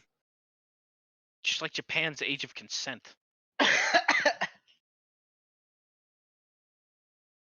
So did you guys hear Elon Musk is going to fight Mark Zuckerberg in a boxing ring? Yes. God, I cage hope match. so. It's gonna be great. Cage match. The next update I saw on that was Andrew Tate has offered to coach Musk. Mm-hmm.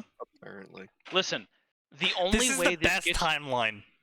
Listen, the only way this timeline gets better is if this is actually a plot to take both of them out. And Elon Musk takes down Mark Zuckerberg, always going for the finishing blow, and here comes Andrew Tate with the steel chair, always going for Musk! Yeah, the most surprising It wouldn't be part Andrew Tate with the steel chair. was It'd Mark be Jeff Bezos. allegedly has practiced jujitsu in the past. Yeah, like, I don't know what to tell you. Andrew Tate is too poor to be in that ring. Damn. Oh, that's Also, Damn. you know, he's about to be in jail for forever. Yeah, that too. Their Facebook and Twitter on the winner. Yeah. Facebook and Twitter refereed by Amazon. Whoever wins, we lose. Whoever wins gets to control social media for the next 13 years. Oh, what's this? Jeff Bezos is taking out a steel chair. He's going for Elon Musk. Holy shit, Trump just pulled out a gun. What the hell is going on? Listen, I'm down. Now that I say it, I'm down for social media being decided in a G Gundam battle. A cage match. Just No, Hell in the Cell. Gundam. Elimination Chamber. Right? Make Gundams real. Elimination Chamber, indeed, yeah. No harm, no foul. The cage goes down, only one leaves. The winner inherits the other's empire. Exactly. What? Wait, what's the... Oh my god, it's Samuel Hyde! Wait, is that Bill Gates? Bill Clinton just took him out with a shotgun! Holy crap! You think Bill Clinton would get his own hands dirty? Well, yes. Hell no. Oh my god, and Maybe there a is little. Hillary with the Epstein special! What's this, folks? We are getting reports of a Predator drone strike heading directly towards the arena, authorized by Obama.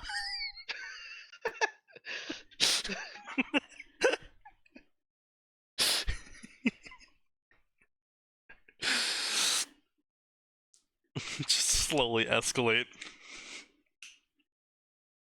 Slowly I can't believe it! A Saudi Arabian prince wearing an anime T-shirt has entered the ring with a no, monster truck. Listen, it's not an anime T-shirt. No, I got it's an news for anime you, T-shirt. buddy. No, it's a Dota T-shirt. Well, that too. The Saudi prince with the monster truck has just crashed into the arena. He's mopping up the survivors.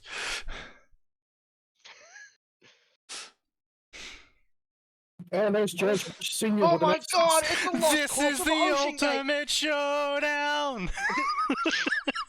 Oh my God! It's the lost submarine of Ocean Gate crashing into the arena. What about that plane that went missing that everyone thinks? Oh, flight. Flight 737? No, oh, yeah. Oh God, Vladimir Putin showed up riding a bear! Kim Jong-un is riding his waddling. sister! Yeah. I was gonna say waddling down the fucking sister. ring. Oh, right, so because Sign is back, so Sign, I saved this story just for you. I want you to know that from the deepest parts of me, I want to taint all the words you say so you never say them again. I hate you. Max, you will thank me for this. No, hang on, Sign, before you take irreparable psychic damage. Yeah. I need to pay you to cause my brother irreparable psychic damage. Oh, really? Yes. You'll be writing a Star Trek Star Fox crossover. Nope. There will be no furry shit. Doesn't matter. Anyway, so now time to use irreparable psychic damage to Sign and make him never use certain words that Max dislikes again. Harry got hit by a killing curse and instead of dying finds himself transported into a different reality where he's the bratty husband of the Minister of Magic, Tom Riddle, and he needs correction. Harry finds that his husband actually hates him and can barely tolerate his scandalous behavior and married him only for political connections. Harry doesn't trust Tom Riddle. Tom is confused. Why?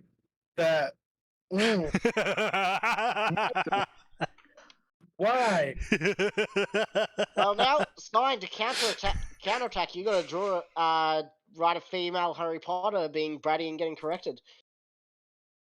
What? Steve Jobs comes in with the Holy Cross. Oh my God, it's Jesus of Nazareth! Holy shit, Walt Disney has just awoken himself from cryosleep! Now that would be worth paying to see. This is turning into quite the ordeal.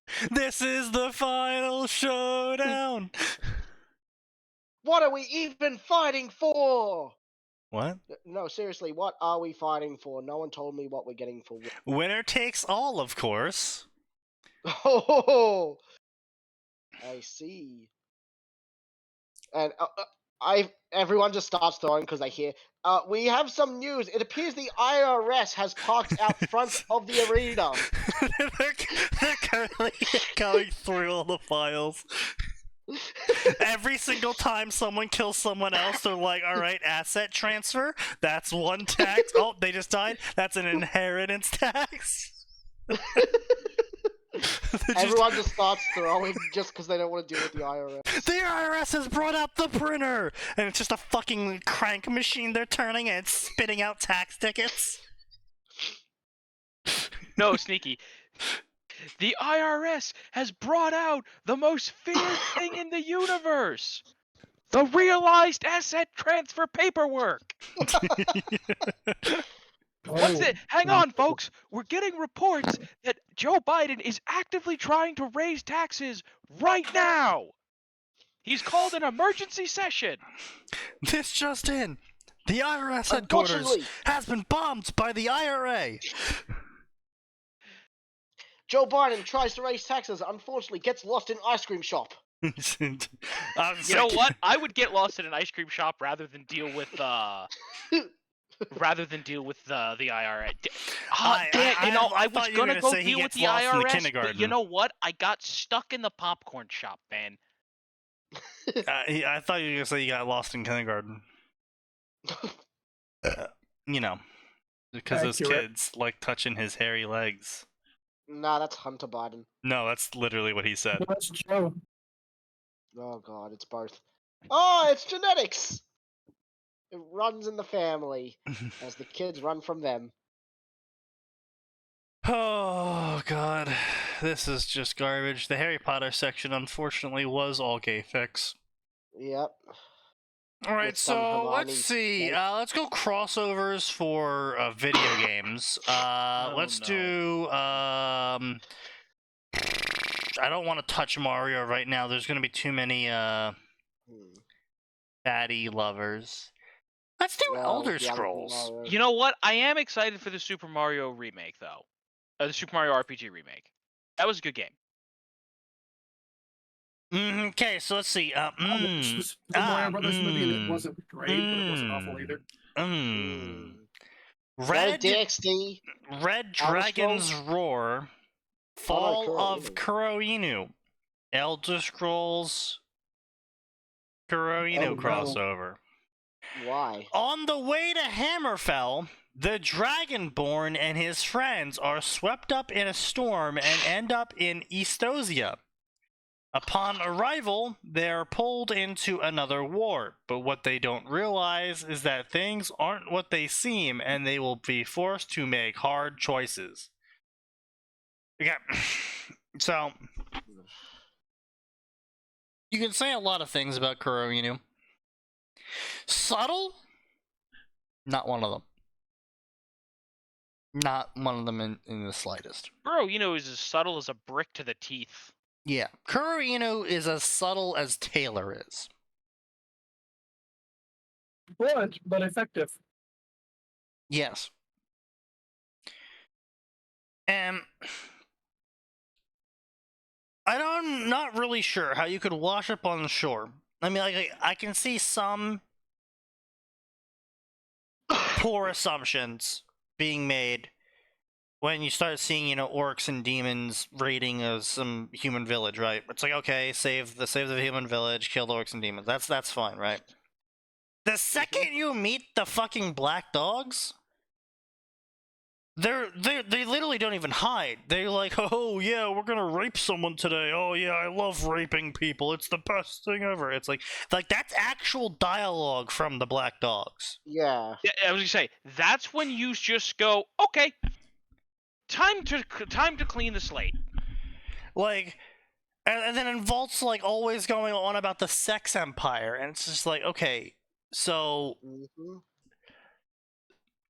So I shout you to death now. How are you getting mixed messages about this? And how is this a hard choice? It's like, okay, so I have the hard choice between stopping a mass rapist murderer and not stopping a mass rapist murderer. Okay, Well, Boy, what am I gonna do? That's a pretty hard choice I have to make. To be fair, Olga is a knife here though. Maybe she deserves it. It's true. Well, no, they might have actually talked to the black dogs and found out why they're doing what they're doing first before seeing the thing they were doing. Here's the thing. It's still like, okay, you're mad? I'm not gonna let you keep doing this, boys. And also, I mean, even if you were gonna stop Olga, I mean, you just kill her, right? Like, okay, yeah, it's like, okay, so you're the Dragonborn, you hear there's some fucking wild, dark elf going about with some fucking horde of demons and orcs raping and killing everything. It's like, alright, so just offer. Yep. And then Vault's like, no, we gotta rape her corpse first. It's like, Jesus fucking Christ, what? Wait, am I with the good guys or not? Yeah, it's like, maybe I'm just gonna kill you both. Like, this is not a hard choice. It's like, alright. There are very few. You're Psycho Queen of the Demons, and you're some sort of psychotic rapist. Neither side is good. The answer, in fact, to this philosophical conundrum is shoot them both. And then you see how bad everyone else is at like, well, I guess I'm making a coup now. Yeah, just that's when you just go, right? You shoot one, You shoot the next one, and then you just you look at the rest of the list, and you just go, yeah, you just start the need more Monty Python. bullets. Yeah, you start the Monty Python skit, and you're like, you're the leader now. What are you gonna do? I'm gonna rape someone. All right, well, stab. All right, you're the leader now. What are you gonna do? I'm gonna rape someone. All right, well, stab. All right, you're the leader now. What are you gonna do? I'm gonna kill things. Kill someone. Stab. Bad.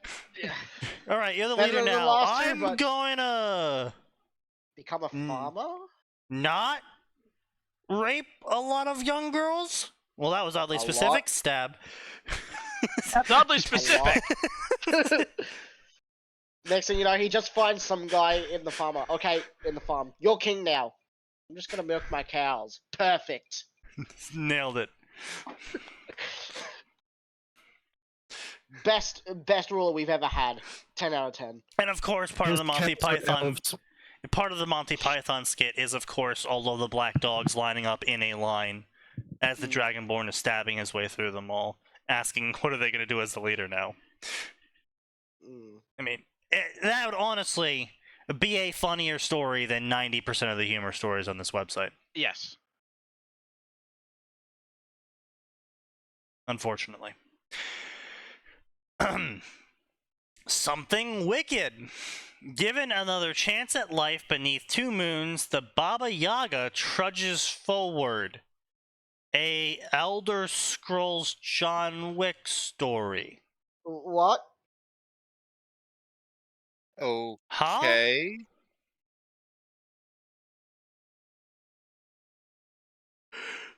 You know, we're gonna go back to the Let's go back to the rape. Let's go back to the Skyrim Kuroyu I story. request you never phrase it like that again. It's not wrong, though. Hello, everyone. This is yet another rare Skyrim Kuroinu crossover. I don't think you know what that word means, Other. This one is going to feature my Redguard OC, Traysec, and his 4 friends. I will be... Nah, I'm sorry. That any Dragonborn would be annoying. Well, okay, no, look. I do have an enjoyment with alternative Dragonborns not being Nords, and that's fine and all right. But... I'm sorry. Redguard and his 4 Redguard friends, the Muslim XP who are so zealous they're going to chase someone all the way from Africa into goddamn Canada. Yeah. And you're really gonna sit here and be like, well, my black character has to make some hard decisions about whether he kills the rapist or not. Oh. Bro, come on.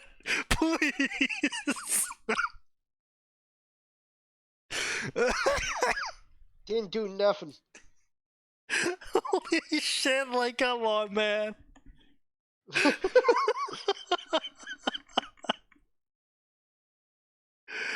Oh my god. Are there many fics like this? Yeah. So yeah, basically, so the Kuroinu crossover section is effectively a section where everyone's favorite character goes into Kuroinu and just kills the black dogs, the main characters of the story. Yeah, and that's it. And then usually has sex with Celestine and Olga. Everyone. Usually just Celestine and Olga. They usually bash the 7 priestess knights things.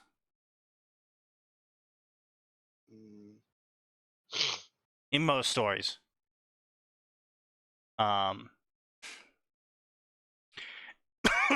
like only like 2 of them are redeemable.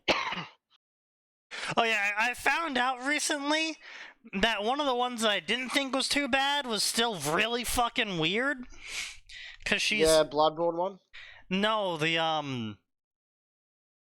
I'm talking about the canon for Kuroinu. One of the priestesses that I thought was bad. that I didn't think was bad, it turns out to be like really weird. Where it's the moth priestess. The Japanese one, the Miko. Yeah, the Miko. Yeah, she is still. She's pregnant with her god. Yeah. Like permanently pregnant.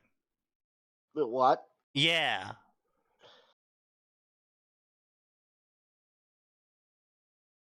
Yeah. Her god's a parasite inside her. Effectively. Yeah. Ew. Yeah.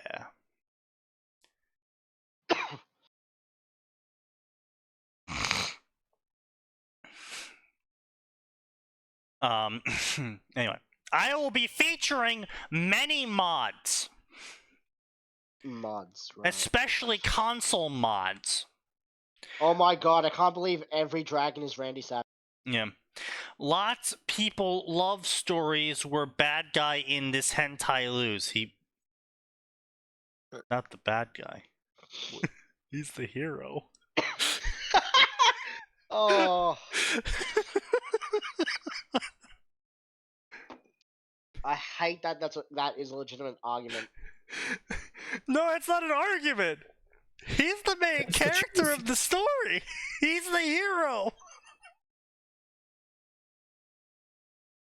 It's just, most normal people don't like rape. So he's the bad guy. Just because you are a bad guy doesn't mean you have to be bad guy.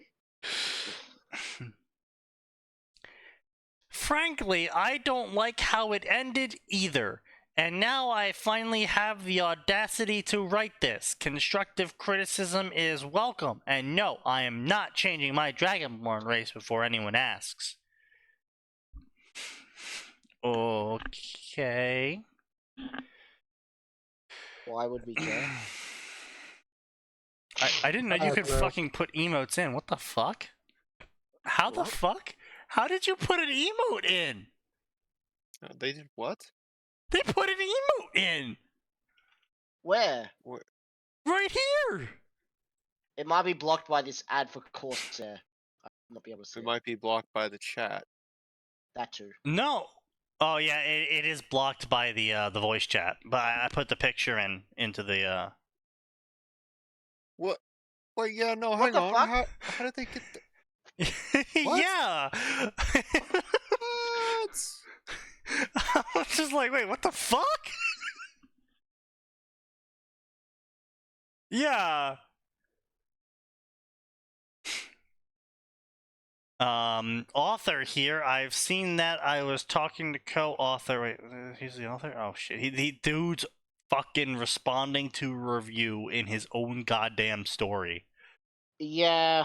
Oh! That's not worse. I recently read a fic. The fic was alright, but the person was answering reviews that people leave from chapter 1 in his newest chapters, and he was at chapter 40. No, I mean, he is making a review on his newest chapter, responding to a guest review.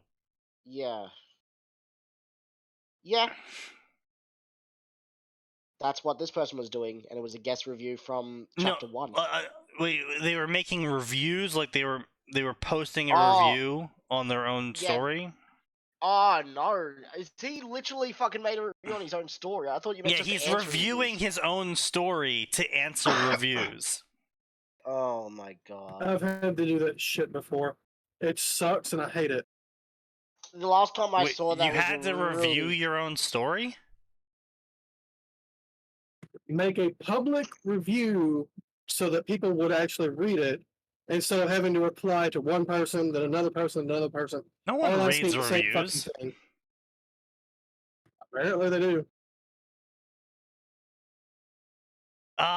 We were first mentioning her before the story came up. I think he might have gotten it from us, not the other way around. Not sure why he did this.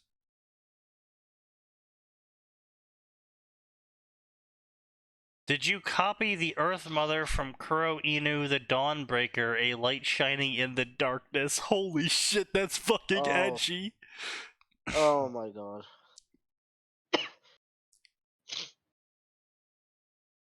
He copied it from us. We came up with it first.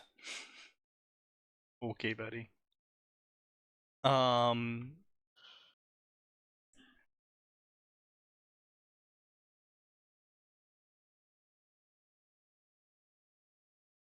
I want to see more about the exiled orc and his orc daughter.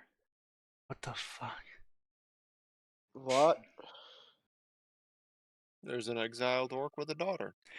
What the fuck? Why are you adding so many characters to help the Dragonborn? The Dragonborn doesn't need help dealing with Volt and the other black dogs.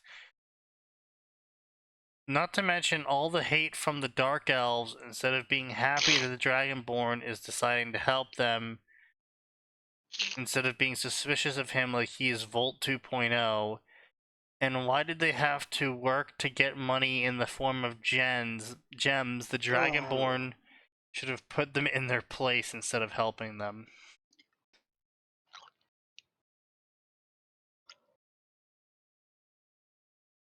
This is cringe. The one thing I like about this story is how it doesn't do an OC character with massive female harem.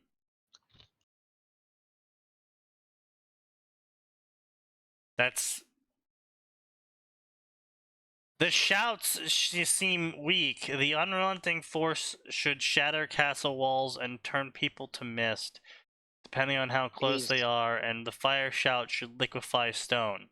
It seems like you're using game mechanics instead of the lore powers. You know, this is actually true. Yeah. Because you gotta remember... What? Yes. Gotta remember that Ulfric literally killed a man and destroyed a dying gate with the unrelenting force shout. Yeah, and that's Ulfric, who's not the Dragonborn. Oh yeah, that's canon. The start of literally at the start of the game, they go, yeah, he shouted the king to pieces, and then when you find out later on when you go to Solitude and shit, you actually learn the whole story about how Ulfric literally did a single unrelenting force shout on the king, and he exploded into chunks of salsa, and it destroyed the gate behind him. Yeah, we say he walked up to him and shouted, and chunky salsa. So what you have to keep in mind is dragon shouts aren't a spell, right? No. Dragon shouts is literally the language of demigods used to tell reality how it works. Yeah. Like literally, if you unrelenting force, for example, is like force balance power or some shit, or force power balance, I think. And so you're not just saying, like, you know, create a shockwave. Like, maybe with just force you are, but with force power balance, you are saying there is a kinetic force in this direction of power, yes. And balance it together so it doesn't go out of control and strikes where you want, probably. And, like, Yol is just... pretty hot fire, but it's just hot fire. Yol Torshul is quite literally the concentrated essence of the concept of fire. Yeah. Especially one who actually thinks over the words, like Parthenax, who would have taught the Dragonborn that. Yeah. Because it's part of the main story. The dragon shouts are hilariously underpowered compared to lore. It's one of the reasons why the dragons were able to easily subjugate the people. I mean, besides them being immortal, because, you know, they killed dragons before. You know, like, they can overpower them. Yes. And then it just takes another dragon to resurrect them, But the thing is the reason why the dragons really won against all the mortals, because we've seen some wild fucking shit out there from the mortals of the Elder Scrolls universe, like the Numidium and shit like that. They could have... Or the Argonauts counter-invading hell. They could have easily come up with a solution to the dragons that didn't require the dragon shout eventually. The reason why the mortals lost to the dragons is because the dragon shouts are fucking crazy. Also, because dragons can resurrect if you don't eat their souls. We already covered that. Yeah. We already covered that. Mana Marco probably could have come up with something. You know, look, dude, fucking in versions of Mana Marco, he actually exists before he existed because he's now part of the fabric of reality because he became the Necromancer's moon. Look, there's a whole bunch of shit with Mana Marco and the King of Worms that kind of makes him a paracausal being. It's weird, but you know, the thing is there's shit like that exists. And so just because normal people normally can't kill a dragon permanently without devouring their soul does not mean it would have stayed that way in the Elder Scrolls universe. Given enough time, if revolution and rebellion of humans, yeah, even if they don't absorb the souls, to seal them away. Yeah. At the very least. I mean, that's what they did with the burial mounds. True, so they did have a way. It just probably took a lot of preparation. Yeah. I mean, it literally took Alduin going around and resurrecting them. And Alduin was just that strong that no one could probably weaken him enough to actually get him in a burial mound. Pretty much. I mean, they literally had to send him forward in time. The other thing about Alduin is that he's technically cheating.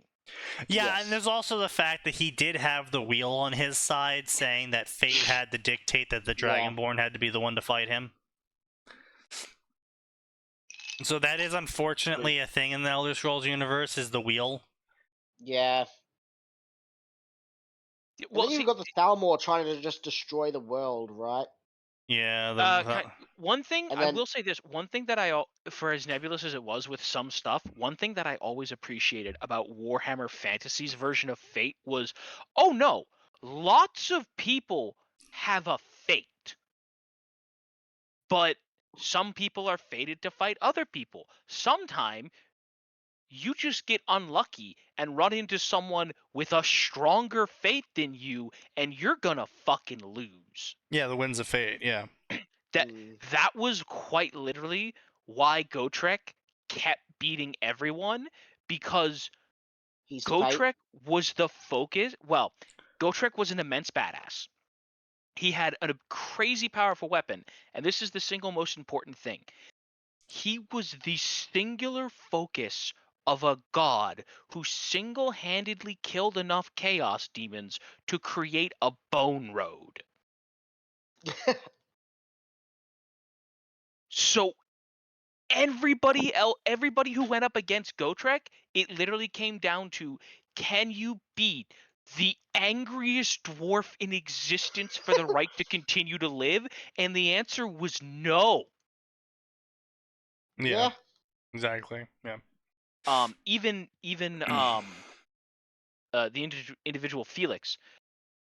Felix didn't have a big fate, but Felix's fate was to be there at the end of days and chronicle Gotrex. So Felix gets swept along. Now, of course, if he'd been any less good than he was, he'd still died. What in the fuck? They're adding Taurens into this story? What? Into Kuro Inner? Yeah, into this Kuro Inner Skyrim story, they added Taurens, and one of the Taurens. Yeah, they added. Must be World of Warcraft. Yeah, they added Taurens, and one of the Taurens is the champion of the Earth Mother, and he's stronger than the Dragonborn. Bullshit. Fuck off. Yeah. Especially a post-Skyrim Dragonborn? Yeah. Like, the amount of Daedric artifacts alone he's probably got. Well, I mean, even going with the theory that he only went to one of the 4 groups, so, fighter, mage, thief, assassin. Yeah. Only went to one of the 4 and didn't pick any Daedra up. He's still beat Alduin. Yeah. But Wabbajack. The Wabbajack is pretty funny. Yeah, just the Wabbajack alone can just one-shot anyone. Excuse me, but you are now cheese! I'm sorry? Cheese. Your cheese. Cheese. The- Cheese. You've used it, right, Atin? What, the Wabbajack? Oh, yeah. The Skyrim Wabbajack? Yeah. Oh, yeah, no. I quite Cheese, literally... chicken. I think the worst thing that ever happened to me, Sneaky, was I was running a mage build. I ran out of mana. None of my good staffs had soul gems. Because I'd just been like blazing through stuff, not really paying attention. I forget what I was doing. But for some reason I was fighting a Daedra. Right. It's almost dead. But he's coming at me. I don't have a lot of health left. I'm like, shit, what have I got? The Wabbajack! This'll deal with him. And you want to know what it did? What? Turned him into a full health Daedra. Yeah. Oh no. Yeah. Yeah. Those things happen sometimes. I was just like, aha! I've got you! I no. quite literally nearly shit myself laughing the first time the Wabbajack turned someone into a cheese wheel. And I I just like fucking fell on the ground. I could not breathe. I was just like, oh, okay. Good days, good days, good days. I'll be honest, I didn't play with the Wabbajack much simply because it didn't actually fit the style of the character I was playing. That is the one problem with the Wabjack. Like, Yeah. right? My first playthrough, I was playing a stealth archer. Of course, as you do. Now, I want to be clear. This was quite literally the very first playthrough, right? And the reason everyone gravitates to it is because, you know, it works. Yeah, without mods, everyone will always gravitate to the stealth archer because the scaling is broken as shit, and using poison. All roads lead to stealth archer. Yeah, all roads led to stealth archer for a reason because the magic was underwhelming. You know, it didn't scale well. In the bow with a sneak melee attack was terrible. Yeah, the fucking range sneak attack with poison was literally the only thing that worked on shit. And oh my god, the poisons you could make after without even like doing a major, you know, times kajabillion loop, like just having maximum alchemy. Yeah. The poisons you could make to use against dragons with your stealth attack, and then being amplified by your entire stealth tree with the multiplier on poisons and shit. It was just like, oh yeah, this max level dragon. Oop, one arrow. Whee! Goes its health bar. It's like, Yeah. okay. Health bar go, ooh. I was like, alright, well this is dumb. And then I always ended up doing it because the scaling, like I said, was just absolutely broken as shit. And until I actually got mods into the game that were able to rebalance the magic so the magic actually scaled to the point where I could actually fight things without using stealth archery. Yeah. I remember one of the first things I remember one of the first mods I ever found on PC was one that added a bunch of like anime ass spells. Yeah. And they were broken by the standards of regular in-game right? What's this one do? It gives you magic floating swords that follow you around and stab people. What's this one do? It's Sero. Yeah. Yeah, I remember those. Yeah. I liked the flash step one, just teleported you a short distance. I mean, that one was fun, but it wasn't as cool as like, all right, I'm gonna charge up a Sero and actually kill someone. Honestly, I think the coolest moment I ever had in two of the coolest moments I ever had in Skyrim was when I first played the game for the first time with my friend, who was also a big Morrowind and Oblivion player. And we both sat down and I turned on the game and we're fucking hyped. You know, we get through the original cutscene, we get through the character creation, we're having fun, and I find the shock spell and I equip it in one hand. And I see it has an indicator for a left hand. I'm like, okay, equip in left hand. I'm like, okay, so my hands are sparky. Pull trigger, because I'm playing on a controller. Lightning comes out. Oh. Unlimited power! Unlimited power! And then we had a good laugh over that, so that was a great moment. That is a permanent memory of mine. That goes into the permanent archive. And the other fantastic moment was a time where I downloaded a collection of mods. One mod allowed me to have a stall that would use the same scripts as a stall in a city, where the NPCs would actually be able to buy something from the stall, as if they were going to another NPC's stall, right? And I would get the money. And then another mod, which added money to NPCs based on their projected wealth. So they actually now had a budget they could buy from people with. And this, by the way, actually worked. This actually changed the inventories of merchants over time, where people would actually buy the items, and they usually stuck to food, and they would eat the food because they actually had a schedule now where they were supposed to eat and drink, forcing the food to be eaten and drank, meaning you could actually have people drink poison and poison stuff again. Another mod I had made things more persistent. So NPCs, so there would be a group of NPCs that were added to the world that would roam around. So, like they would be called like Adventurer Blank or whatever, and they could go into cities. They would actually use the other two mods to purchase things from merchants, and then they would go out into the wilderness and just exist. And occasionally you would catch them like killing a wolf or fighting a necromancer or something, or that spawned in, right? So that was cool. This culminated with one day I had just finished power leveling my smithing and my enchanting. So I had a bunch of armor that were all enchanted on this stall that I had set up. And I had told Lydia to go man the stall so people would purchase things. And I go out and do shit, completely forget about it. Come back, I see a bunch more people in in Whiterun wearing armor now, and using my enchanted weapons. So that was cool. But then later on, I go to one of the forts, and I see the bandit leader using one of my better weapons that I had sold through the stall, because he had killed one of the adventurers that bought the weapon and then wandered to the bandit fort and fought the bandits.